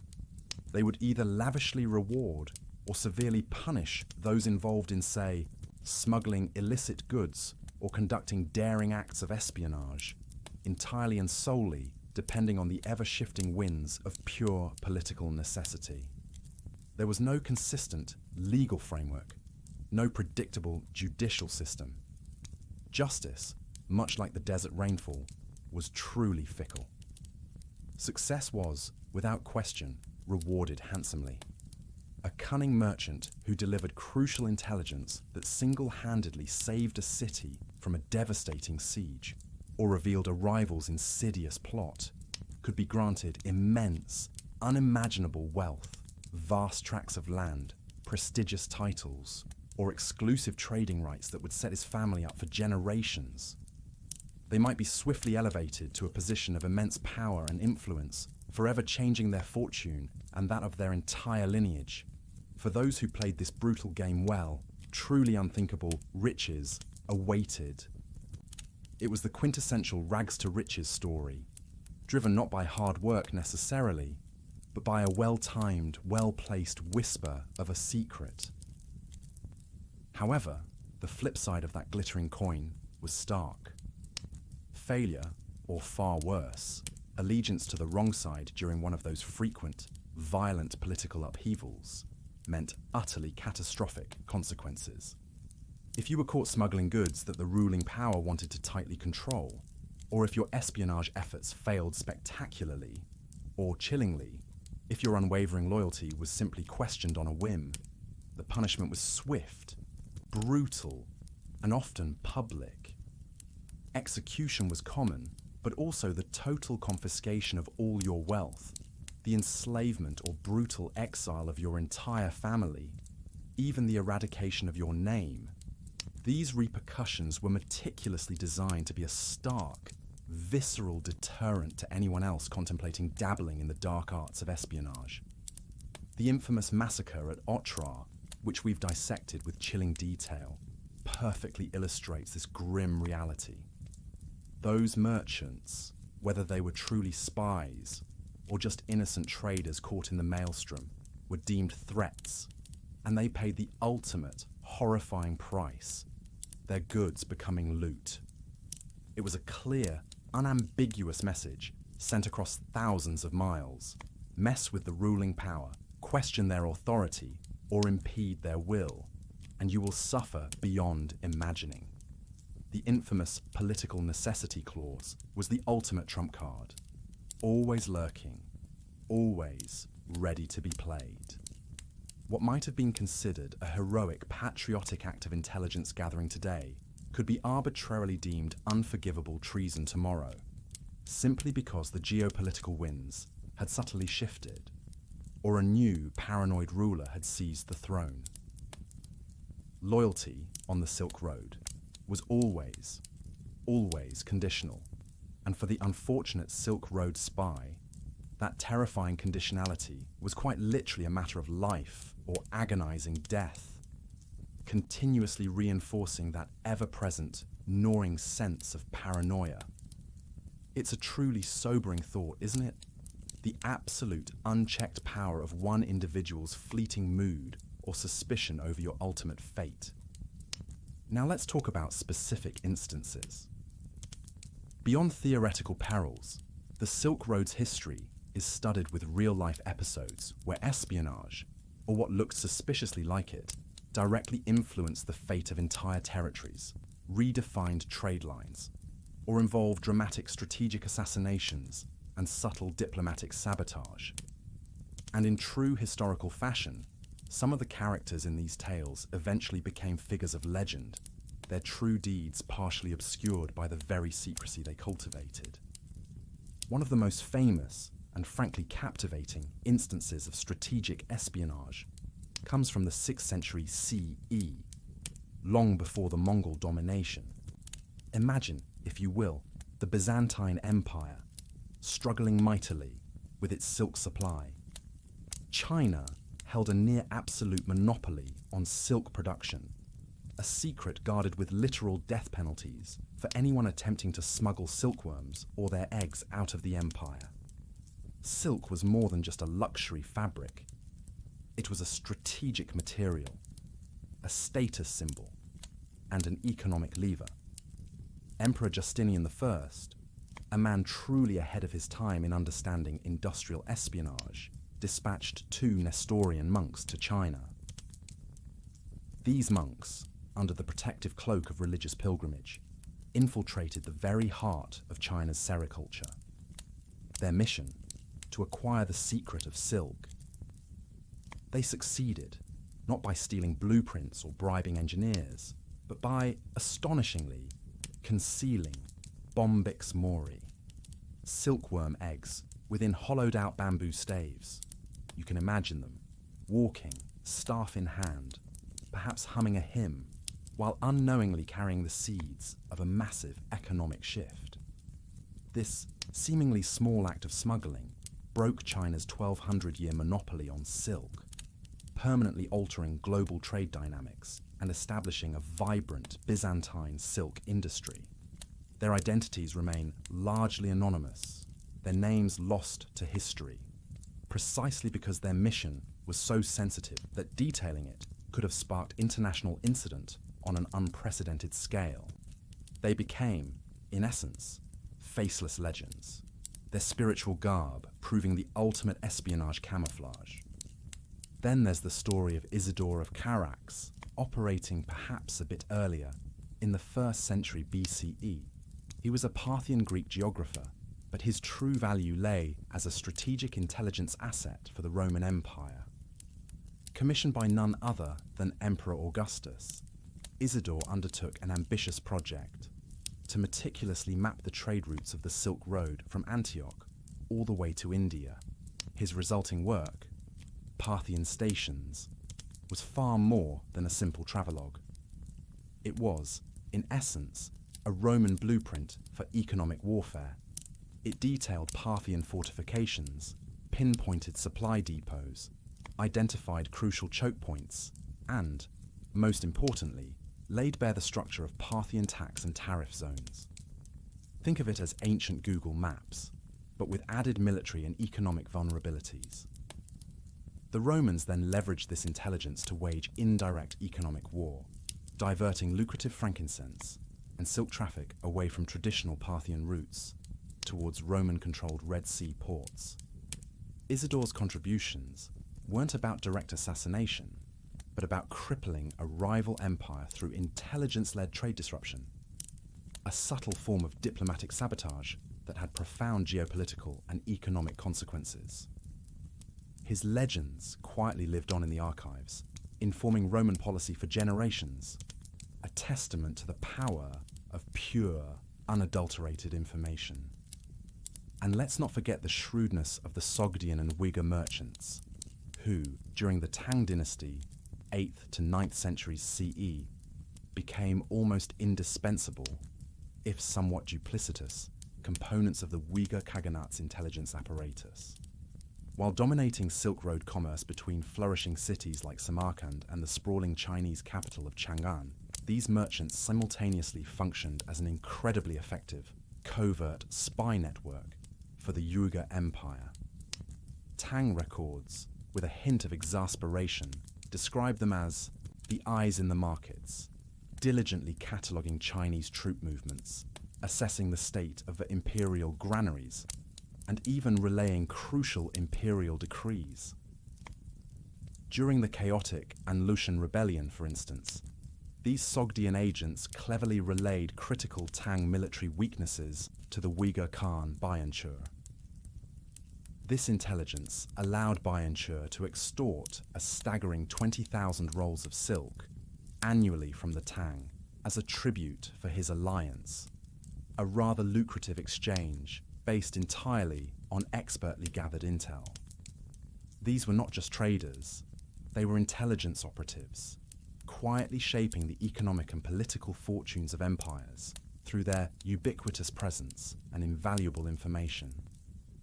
Their legends were the hushed whispers of deals made and empires influenced, often without ever drawing a sword. Finally, we have the fascinating figure of Zhang Qian. While not a spy in the traditional sense, his journeys in the 2nd century BCE for the Han dynasty can certainly be reframed through an intelligence lens. Emperor Wu sent him on a mission to forge an alliance with the Yuezhi people against the formidable Xiongnu Confederacy. Zhang Qian was famously captured by the Xiongnu and held for a decade. While his official history frames this as a period of unfortunate captivity, it also serves as a perfect cover for an extensive period of reconnaissance. During this time, he meticulously absorbed knowledge about the geography, cultures, and military capabilities of the regions he traversed, from the cities of Bactria to the military tactics of Parthia. His eventual return, after a daring escape, was less about a successful alliance — the Yuezhi weren't interested — and more about the invaluable intelligence he brought back. His detailed reports on heavenly horses from the Fergana Valley and the vital hydrologic systems of Central Asia directly informed Han military strategies and allowed China to bypass Xiongnu-controlled routes, establishing new, direct ties with distant empires like Parthia. Zhang Qian became a foundational figure in Chinese history, his legend as a heroic explorer solidifying the Silk Road's importance. But beneath the heroic narrative lies the quiet, strategic brilliance of an intelligence operative whose explorations reshaped China's engagement with the Western world, literally redrawing the map of economic and political influence. His true deeds as an intelligence asset, while acknowledged, are often soft-pedaled in favor of a more palatable, heroic narrative. So you see, the Silk Road was never just about goods. It was a crucible of information, a shadowy stage where figures, some celebrated, some forgotten, played a dangerous game. Their legends, often shrouded by the very secrecy they cultivated, remind us that the flow of whispers could be as powerful and as deadly as the flash of a blade or the roar of an army. And it's a legacy that even today continues to subtly, invisibly shape our understanding of just how intimately power, commerce, and knowledge intertwine. Pretty wild, right? Now, let's talk about the economic side of all this cloak and dagger business. Because the impact of espionage on Silk Road trade wasn't just about military advantage or political intrigue. It directly, and often dramatically, reshaped fortunes, created new industries, and absolutely dismantled long-held monopolies. It was the ultimate ancient market mover. Consider first how espionage either created or, just as often, utterly dismantled monopolies over key trade goods. We've already touched on silk, haven't we? China's iron-fisted 1,200-year monopoly on silk production was a strategic marvel. They were the OGs of intellectual property protection, with death sentences for anyone trying to smuggle out their precious silkworms. But, as we discussed with our intrepid Nestorian monks, one perfectly executed clandestine mission, with silkworm eggs hidden in bamboo, was enough to utterly shatter that monopoly. This wasn't some slow organic market shift. It was industrial espionage breaking a chokehold on a global commodity, literally overnight in historical terms. Suddenly, Byzantine silk was a thing, eroding the Chinese market, at least for ordinary varieties. And soon after, Persia and India joined the sericulture arms race. This wasn't about fairer trade. It was about stealing the recipe, and it had monumental economic ripple effects. But silk wasn't the only game in town. Think of spices, cloves, cinnamon, pepper, nutmeg. These were the original luxury goods, worth their weight in gold, fiercely controlled by various powers. Information about secret sources, new cultivation techniques, or vulnerabilities in a rival's supply chain could destroy a spice lord's fortune or create a new one.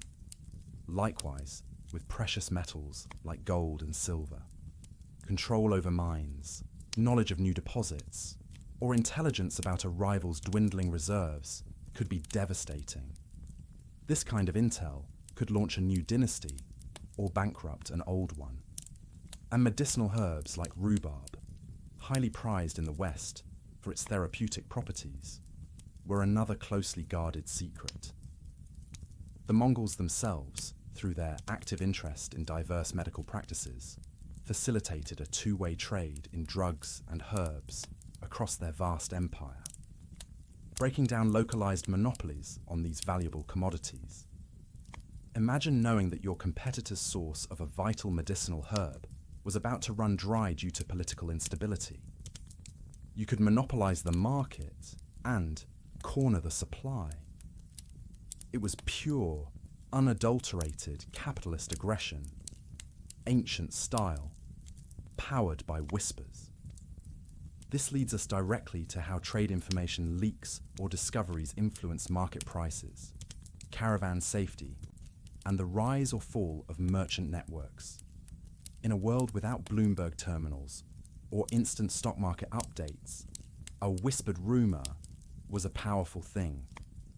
Imagine a merchant receiving advance knowledge of a coming drought in a far-off region. This isn't just weather, it's a critical economic forecast. He could immediately buy up grain in anticipation of soaring prices, making a fortune. Conversely, if word leaked that a massive new supply of, say, lapis lazuli was about to hit the market from a newly discovered mine, prices would plummet, ruining anyone who had just invested heavily in stockpiling the gem. Caravan safety, literally the lifeblood of trade, was also directly impacted. A leak about a caravan's route, its composition, or the value of its cargo instantly turned it into a target.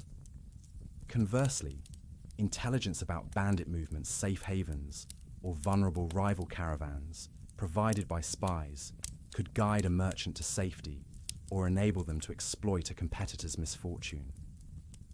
Survival in these dangerous conditions wasn't just about good guards.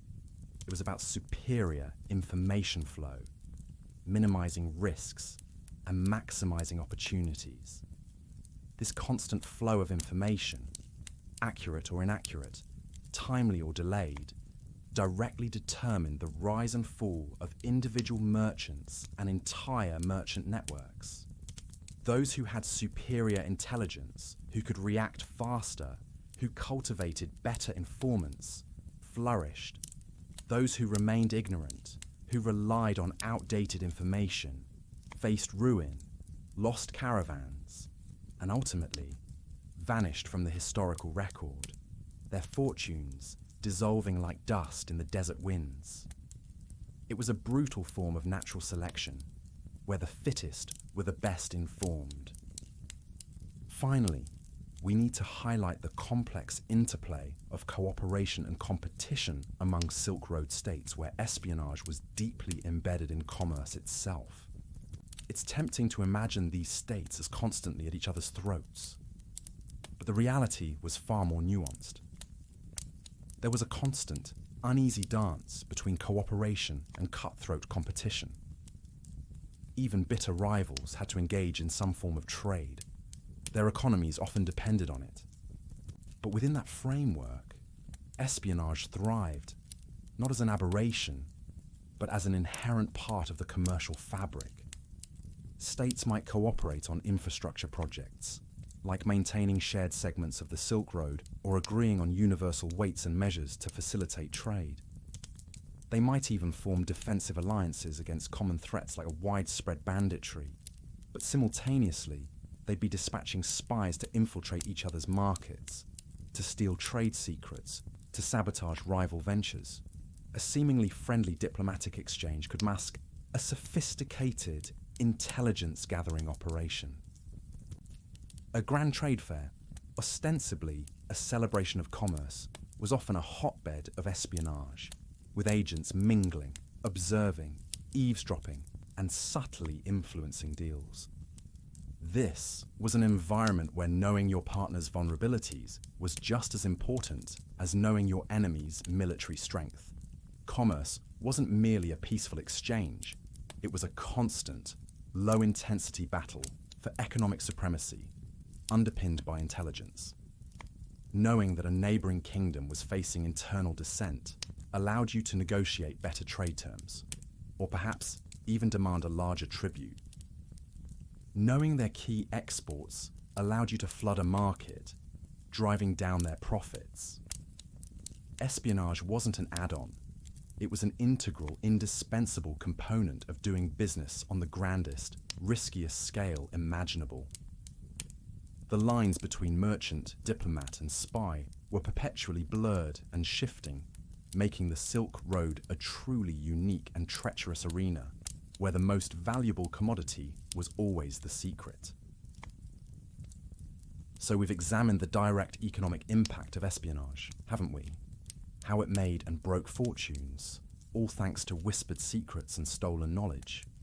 But the Silk Road wasn't just about the movement of goods or armies, or even just the machinations of spies. It was also a superhighway of ideas, practices, and beliefs.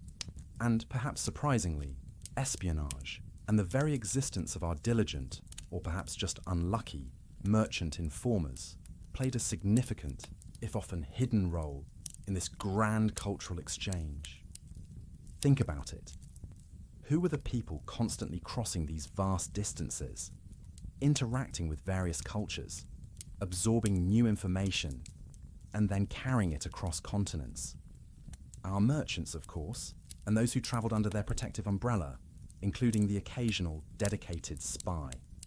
These individuals, whether intentionally or not, became crucial conduits for cultural transmissions of all kinds. Their intelligence work, or simply their presence as traders, sometimes had profound, even hidden, secondary effects on the spread of ideas. Consider religion.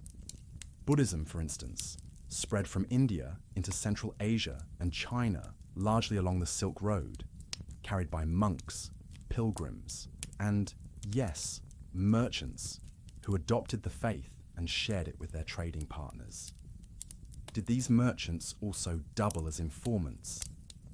Almost certainly. Did their intelligence work for various patrons inadvertently aid the spread of new spiritual concepts by simply creating routes and interactions where these concepts could travel? Absolutely.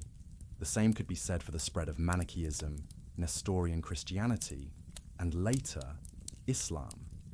Caravans weren't just moving silks, they were moving sacred texts, religious art, and the very people who would eventually establish new religious communities thousands of miles from their origins. And our spies, embedded within these caravans, would be observing who adhered to which faith, who was converting, and how these changing religious demographics might impact political allegiances. Technology transfer was another huge, often unintended consequence of this constant movement. For centuries, China closely guarded the secrets of papermaking and printing, but eventually, these groundbreaking innovations, along with countless others like silk weaving techniques or sophisticated irrigation methods, traveled across the Silk Road. Sometimes, this was through outright industrial espionage, like the Byzantine silk example. Other times, it was more organic. A craftsman observing a new loom design, a warrior adopting a new type of armor, or a scholar encountering a novel agricultural technique. Our spies, tasked with gathering information on military threats or economic strengths, would inadvertently contribute to this technological diffusion simply by reporting on what they saw as advancements.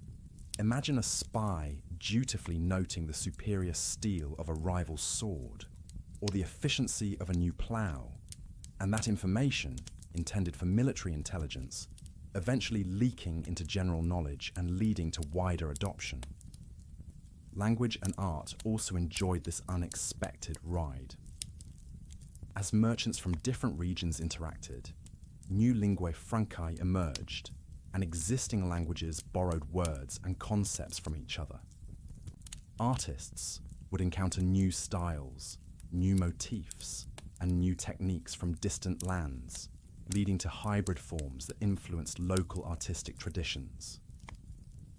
Think of the Greco-Buddhist art of Gandhara, a stunning fusion of Hellenistic and Indian styles, born directly from cross-cultural interaction along the Silk Road. Our spies and informants, needing to understand and communicate across these linguistic and artistic divides, would inadvertently become vectors of cultural transmission, just by doing their jobs. They're observing the latest artistic trends, perhaps noting its propaganda potential, or learning a new dialect to infiltrate a community, thereby enriching their own lexicon and the cultures they touched. This highlights the fascinating dual role of traders as cultural agents and secret informers in the flow of ideas and innovations across Eurasia. On the one hand, they were the quintessential cultural agents. They were the primary means by which ideas, technologies, artistic styles, and even fashion trends leapfrogged continents. They brought back exotic goods, but also new stories, new customs, and new ways of thinking. They were cosmopolitans before the term existed, bridging vast geographical and cultural divides. But on the other hand, they were also crucial secret informers. This dual existence created a unique dynamic. Their very access to diverse cultures and their ability to blend in, to be trusted, to speak the languages, to understand local customs, made them incredibly effective as spies. A merchant visiting a new city wasn't just looking for goods. He was also building a network of contacts, assessing the political climate, and subtly gathering information for whoever was paying him.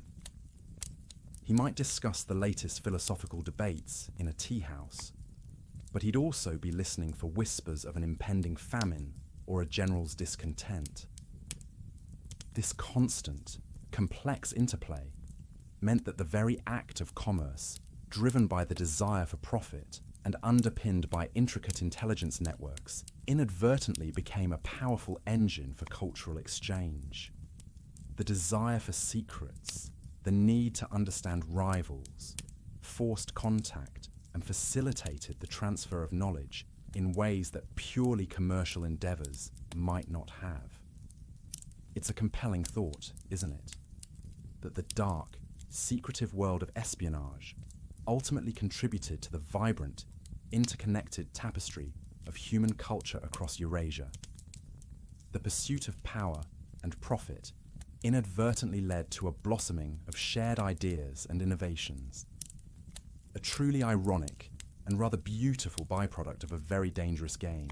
Now, as much as we love a good spy story, all things, Even those as grand and mysterious as Silk Road espionage must eventually wind down. So, let's talk about the decline. Because the Silk Road, in its traditional form, didn't just fade away. Its grand, bustling scale diminished.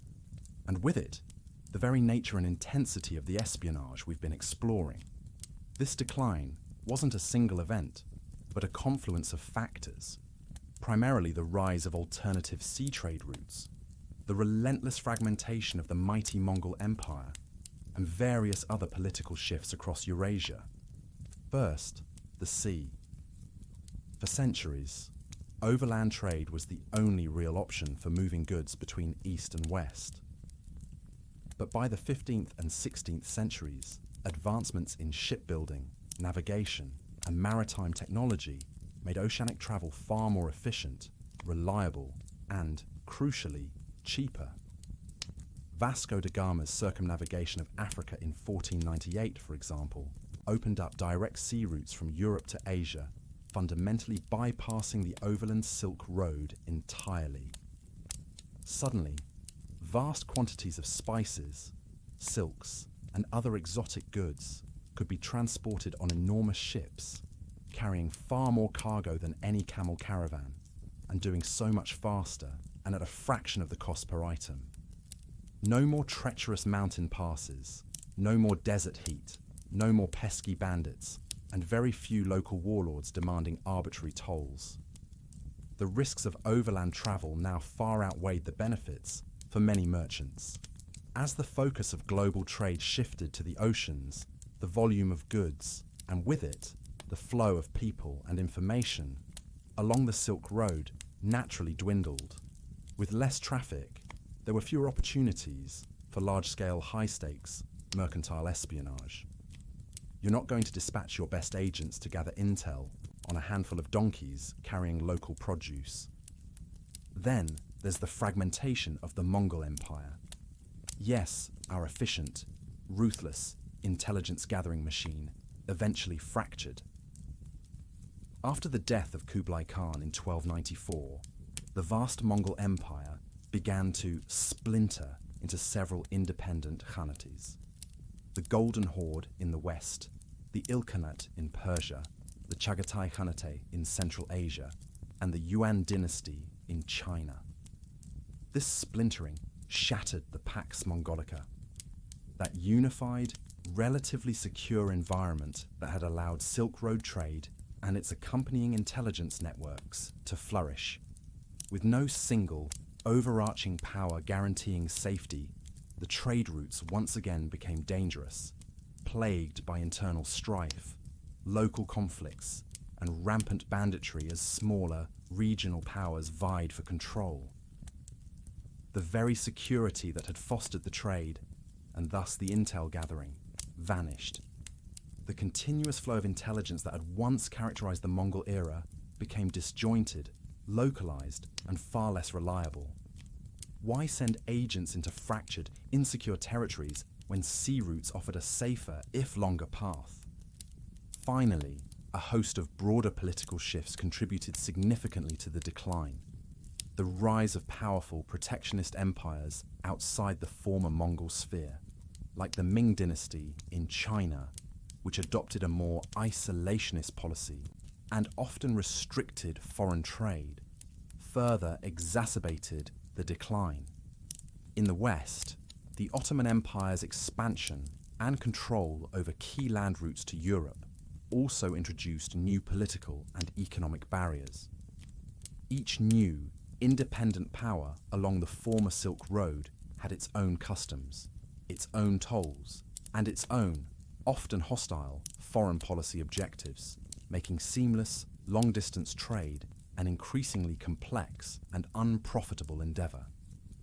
These political barriers, coupled with the economic superiority of sea routes, meant that the grand, unified intelligence network of the Silk Road became impractical and progressively irrelevant. So, what happened to all that espionage? It didn't vanish overnight, but it certainly adapted or faded in the successor states and emerging empires controlling parts of the former Silk Road. In regions like Central Asia and Persia, Where overland trade continued on a more localized regional basis, intelligence gathering still existed. It just became smaller in scale, more decentralized, and less systematically integrated into a transcontinental network.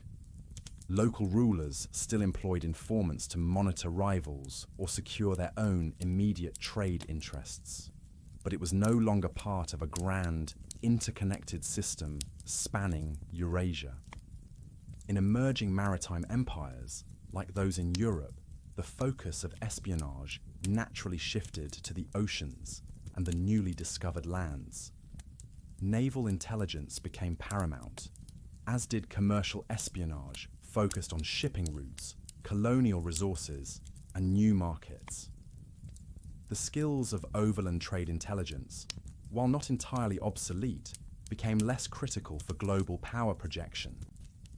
Countries like Portugal, Spain, and later England, and the Netherlands, built vast new intelligence networks centered on their naval and colonial ambitions, leaving the dusty Silk Road largely behind.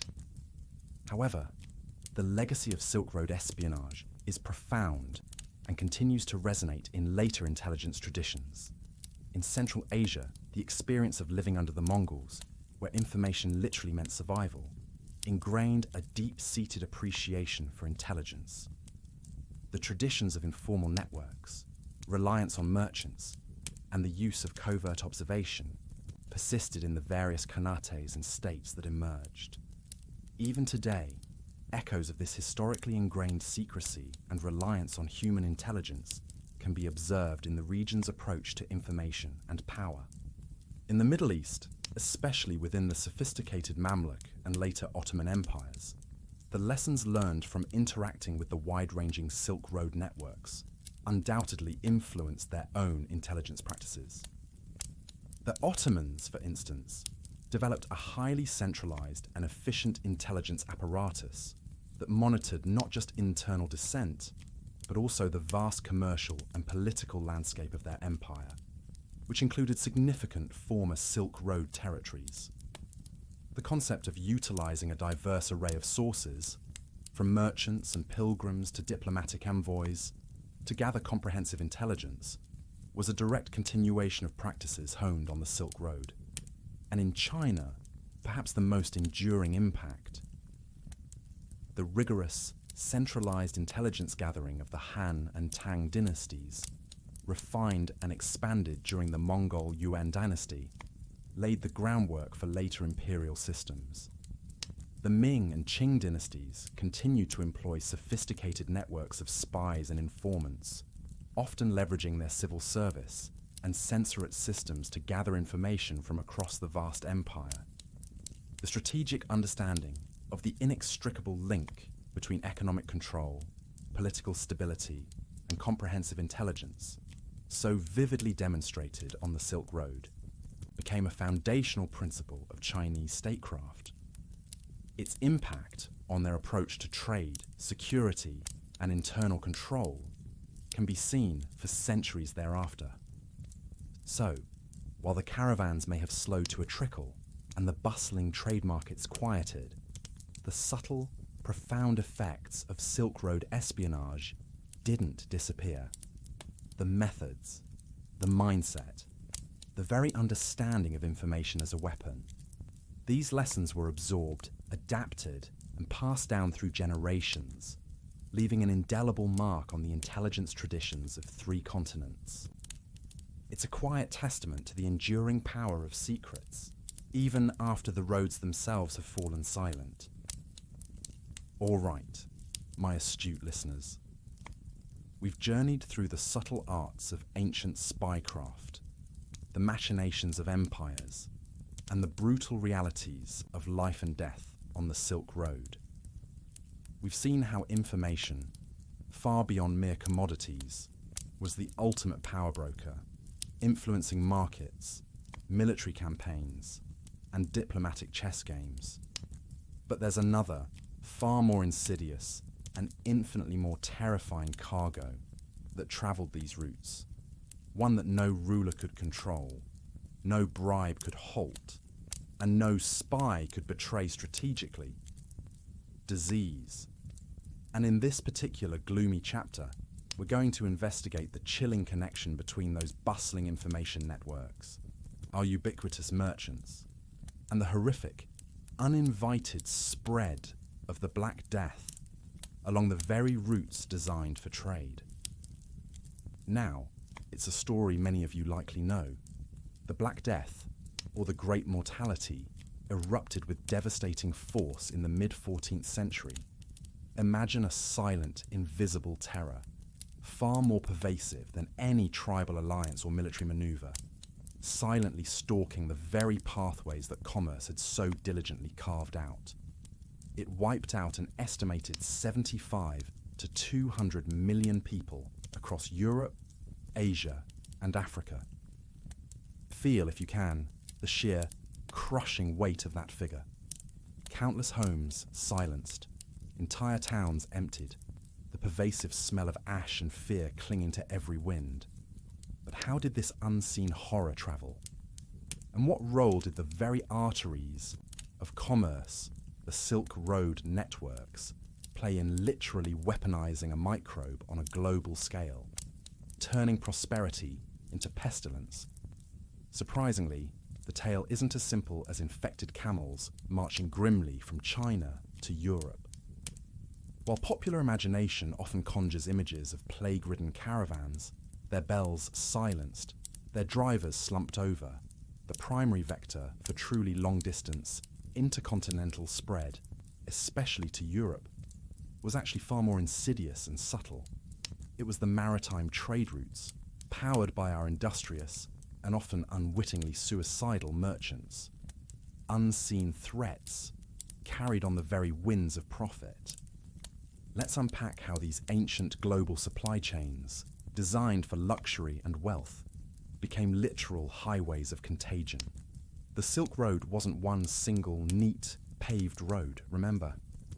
It was a complex, sprawling, almost organic web of overland routes, snaking across vast continents, seamlessly linking with maritime lanes stretching through the Indian Ocean and the Mediterranean. This network had crucial nodes, the caravansaries, those fortified inns we talked about, spaced a day's journey apart like ancient truck stops, echoing with the grunts of camels and the chatter of 100 dialects. Here, goods and people constantly converged, exchanging not just silks and spices, but also silent, microscopic passengers. And the core mechanism of Silk Road commerce was relay trade. Goods, and therefore the unseen carriers of disease, didn't travel from Beijing directly to Venice in one continuous, plague-laden journey. Instead, they changed hands multiple times, from Chinese merchants to Central Asian traders, then to Persian or Arab middlemen, and finally to Italian merchants.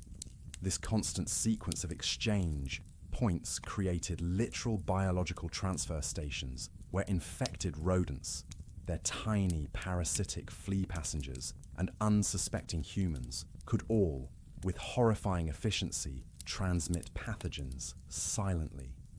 The Mongols, in their quest for unified empire, did play a part in this tragedy, inadvertently, by creating the Pax Mongolica, a period of relative peace and secure travel across their vast dominions. They made travel safer and infinitely more efficient than ever before. This newfound security, ironically, encouraged greater volumes of trade and allowed a ceaseless stream of merchants, along with all the countless biological hitchhikers they carried, to traverse distances that would have been utterly impossible during the chaotic, fragmented times before their rule. Caravans, often comprising hundreds of camels, their rough woolen blankets rubbing against their flanks, laden with valuable grain, luxurious textiles, and countless other commodities, were perfect incubators and mobile transporters for plague-hosting rodents and their insatiable flea armies. These little furry villains, often Rattus rattus, the black rat, with their beady eyes and twitching whiskers, would silently stow away in cargo holds, amidst the rustling silks and fragrant spices, and their fleas, carrying the dreaded Yersinia pestis bacterium, would feast on their blood before leaping onto new, warmer hosts. When a caravan stopped at a bustling caravanserai, their local rat populations, fat and sassy, would mingle effortlessly with the incoming travellers, creating endless, invisible transmission bridges between rat populations, both wild and weary urban vermin. You could practically hear the faint, high-pitched squeak of doom. The actual mechanism of spread was often horrifyingly simple, yet brutally effective. Fleas, already engorged and infected from a plague-carrying rodent, would, in a moment of desperate hunger, either jump onto other rodents at these disease-ridden waypoints, or, far more terrifyingly, onto a new, unsuspecting human host. And then, you had the insidious danger of flea-infested textiles.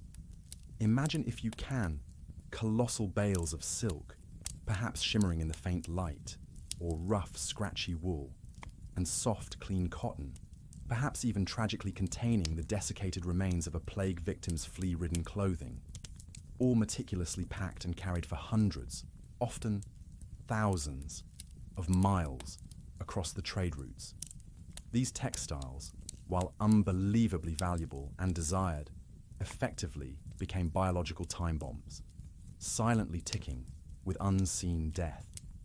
And while rodents were undoubtedly the primary, most numerous carriers of the disease, human-to-human pneumonic plague, that terrifying variant which could be transmitted directly through airborne droplets from a cough or a sneeze, also played a crucial, terrifyingly efficient role in the dense, enclosed spaces like crowded caravansaries, or, later, the dark, fetid holds of ships. You could hear the rasping breaths, the sudden, wet coughs, and know, with a cold dread, that death was among you. One of the most famous, and perhaps widely misunderstood, episodes of plague transmission concerns the grim siege of Kaffa in 1347 CE on the Crimean Peninsula. Popular legend, often fueled by dramatic historical accounts, delights in the gruesome image of the Mongols besieging the Genoese trading city, catapulting plague-ridden corpses over the walls, thus deliberately infecting the defenders. It's a very dramatic, cinematic image, isn't it? Like something pulled straight from a horror movie, a medieval biological attack. And while historical accounts suggest such desperate acts of biological warfare allegedly occurred, modern scholarship suggests it was far more likely, and chillingly, more efficient, that infected rats, with their keen sense of smell and cunning ability to navigate, accustomed to living and breeding alongside humans, already permeated Kaffa through the constant, bustling trade channels that kept the city alive. The siege itself merely trapped the Genoese within an already infected, rat-infested city. The real, catastrophic act of intercontinental transmission happened next. Genoese merchants, desperate to escape the infected city, fled by ship, carrying the plague, unknowingly yet inexorably, with them. They sailed directly to Constantinople, a massive historical hub, and then, inexorably, to the bustling, wealthy port cities of Messina in Sicily and Genoa in their homeland of Italy. Port records from the time, read now with a chilling historical hindsight, eerie indicators that the arrival of specific grain ships from Kaffa often coincided perfectly with the terrifying outbreak of the first plague cases in these new, unsuspecting cities. This wasn't some ancient, deliberate bioweapon unleashed with a malicious grin. It was the existing logistics infrastructure, designed for profit, doing what it did best. Moving things and, devastatingly, disease, with terrifying efficiency. From these Mediterranean ports, the plague exploded across Europe and North Africa with a ferocity that defied comprehension, primarily via the already established maritime shipping lanes. those Venice and Genoa merchant vessels, the very arteries of the global economy, once symbols of wealth and connectivity, now laden with exotic goods from the Silk Road termini, now housed thriving, unseen populations of black rats in their dark, fetid holds. A ship sailing from Crimea to Sicily, a journey of about 15 days, was more than enough time for fleas to infect entire crews, or for an infected rat to scramble ashore at a new port. The outbreak in Messina, for instance, began almost immediately, when dock workers, unknowingly handling death, began unloading plague-infested cotton from a Crimean vessel in late 1347. This unwitting act set off a devastating chain reaction, carrying the plague to North Africa, up the Nile River, across the Levant, and then via riverine trade routes that fed into the continent's interior, directly into the heart of Europe. The smell of death now following the smell of money. It's clear that transmission efficiency varied wildly by route type, painting a grim picture of how geography and infrastructure dictated death's speed. Overland caravans, while they did spread plague, did so at a much slower, more manageable pace, perhaps 30 to 50 kilometers per month. This relative crawl was due to the periodic stops, the frequent changing of animals, and the sheer fact that fleas might struggle to survive the entire grueling overland journey on a single host. But maritime routes, those were speed demons of disease transmission. Ships, with their enclosed spaces, their dense human and rodent populations, and their direct, uninterrupted port-to-port connections, could cover a terrifying 100 to 200 kilometers per day, facilitating rapid, exponential spread before anyone even realized what was happening. Urban trade nodes, with their dense populations, bustling markets, and crowded warehouses, became massive, unstoppable incubators for the disease, the perfect petri dishes. Data gleaned from historical trade documents is quite stark, almost morbidly fascinating in its revelation. The plague reached Paris within a mere 8 months of Caffa's fall, thanks to the efficiency of river trade routes. Its agonizing overland march to Moscow, however, took a full 18 months. Maritime spread consistently outpaced land routes by a staggering 300 to 400%.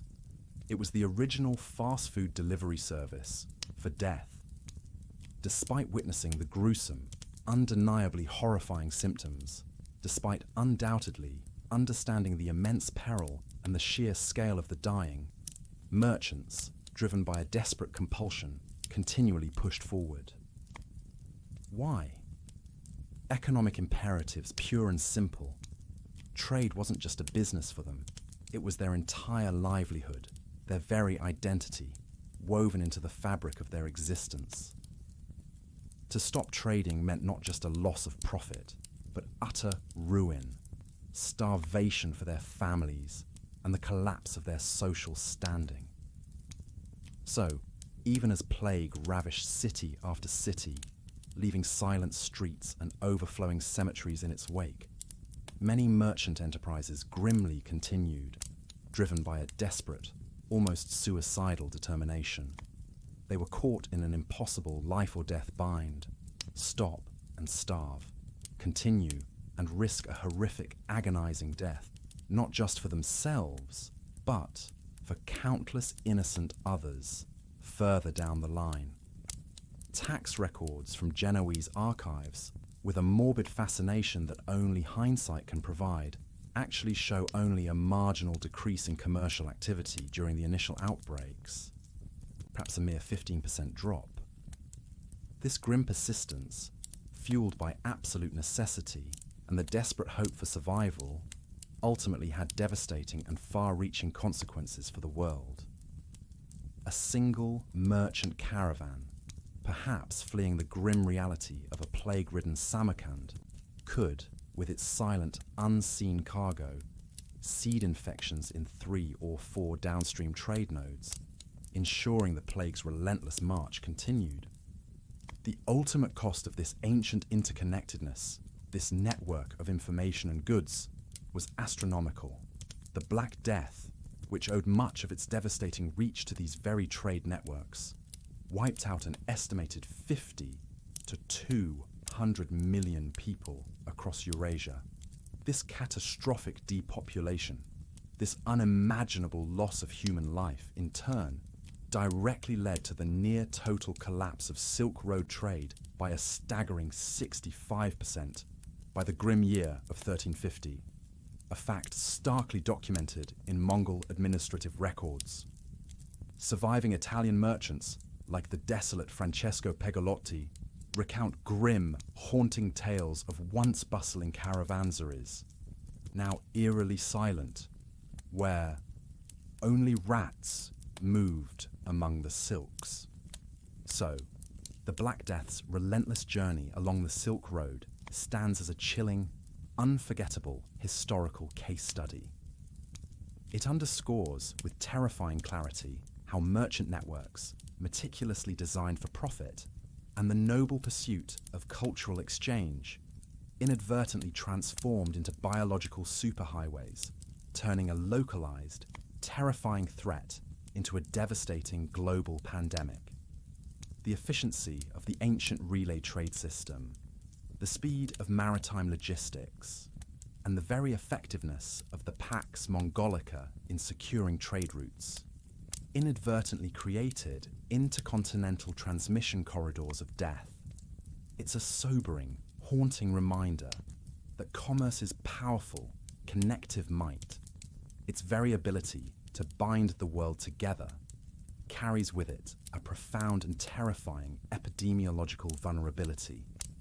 A lesson, perhaps, that resonates with an eerie, uncomfortable familiarity, even today, in our own hyper-connected, globalized world.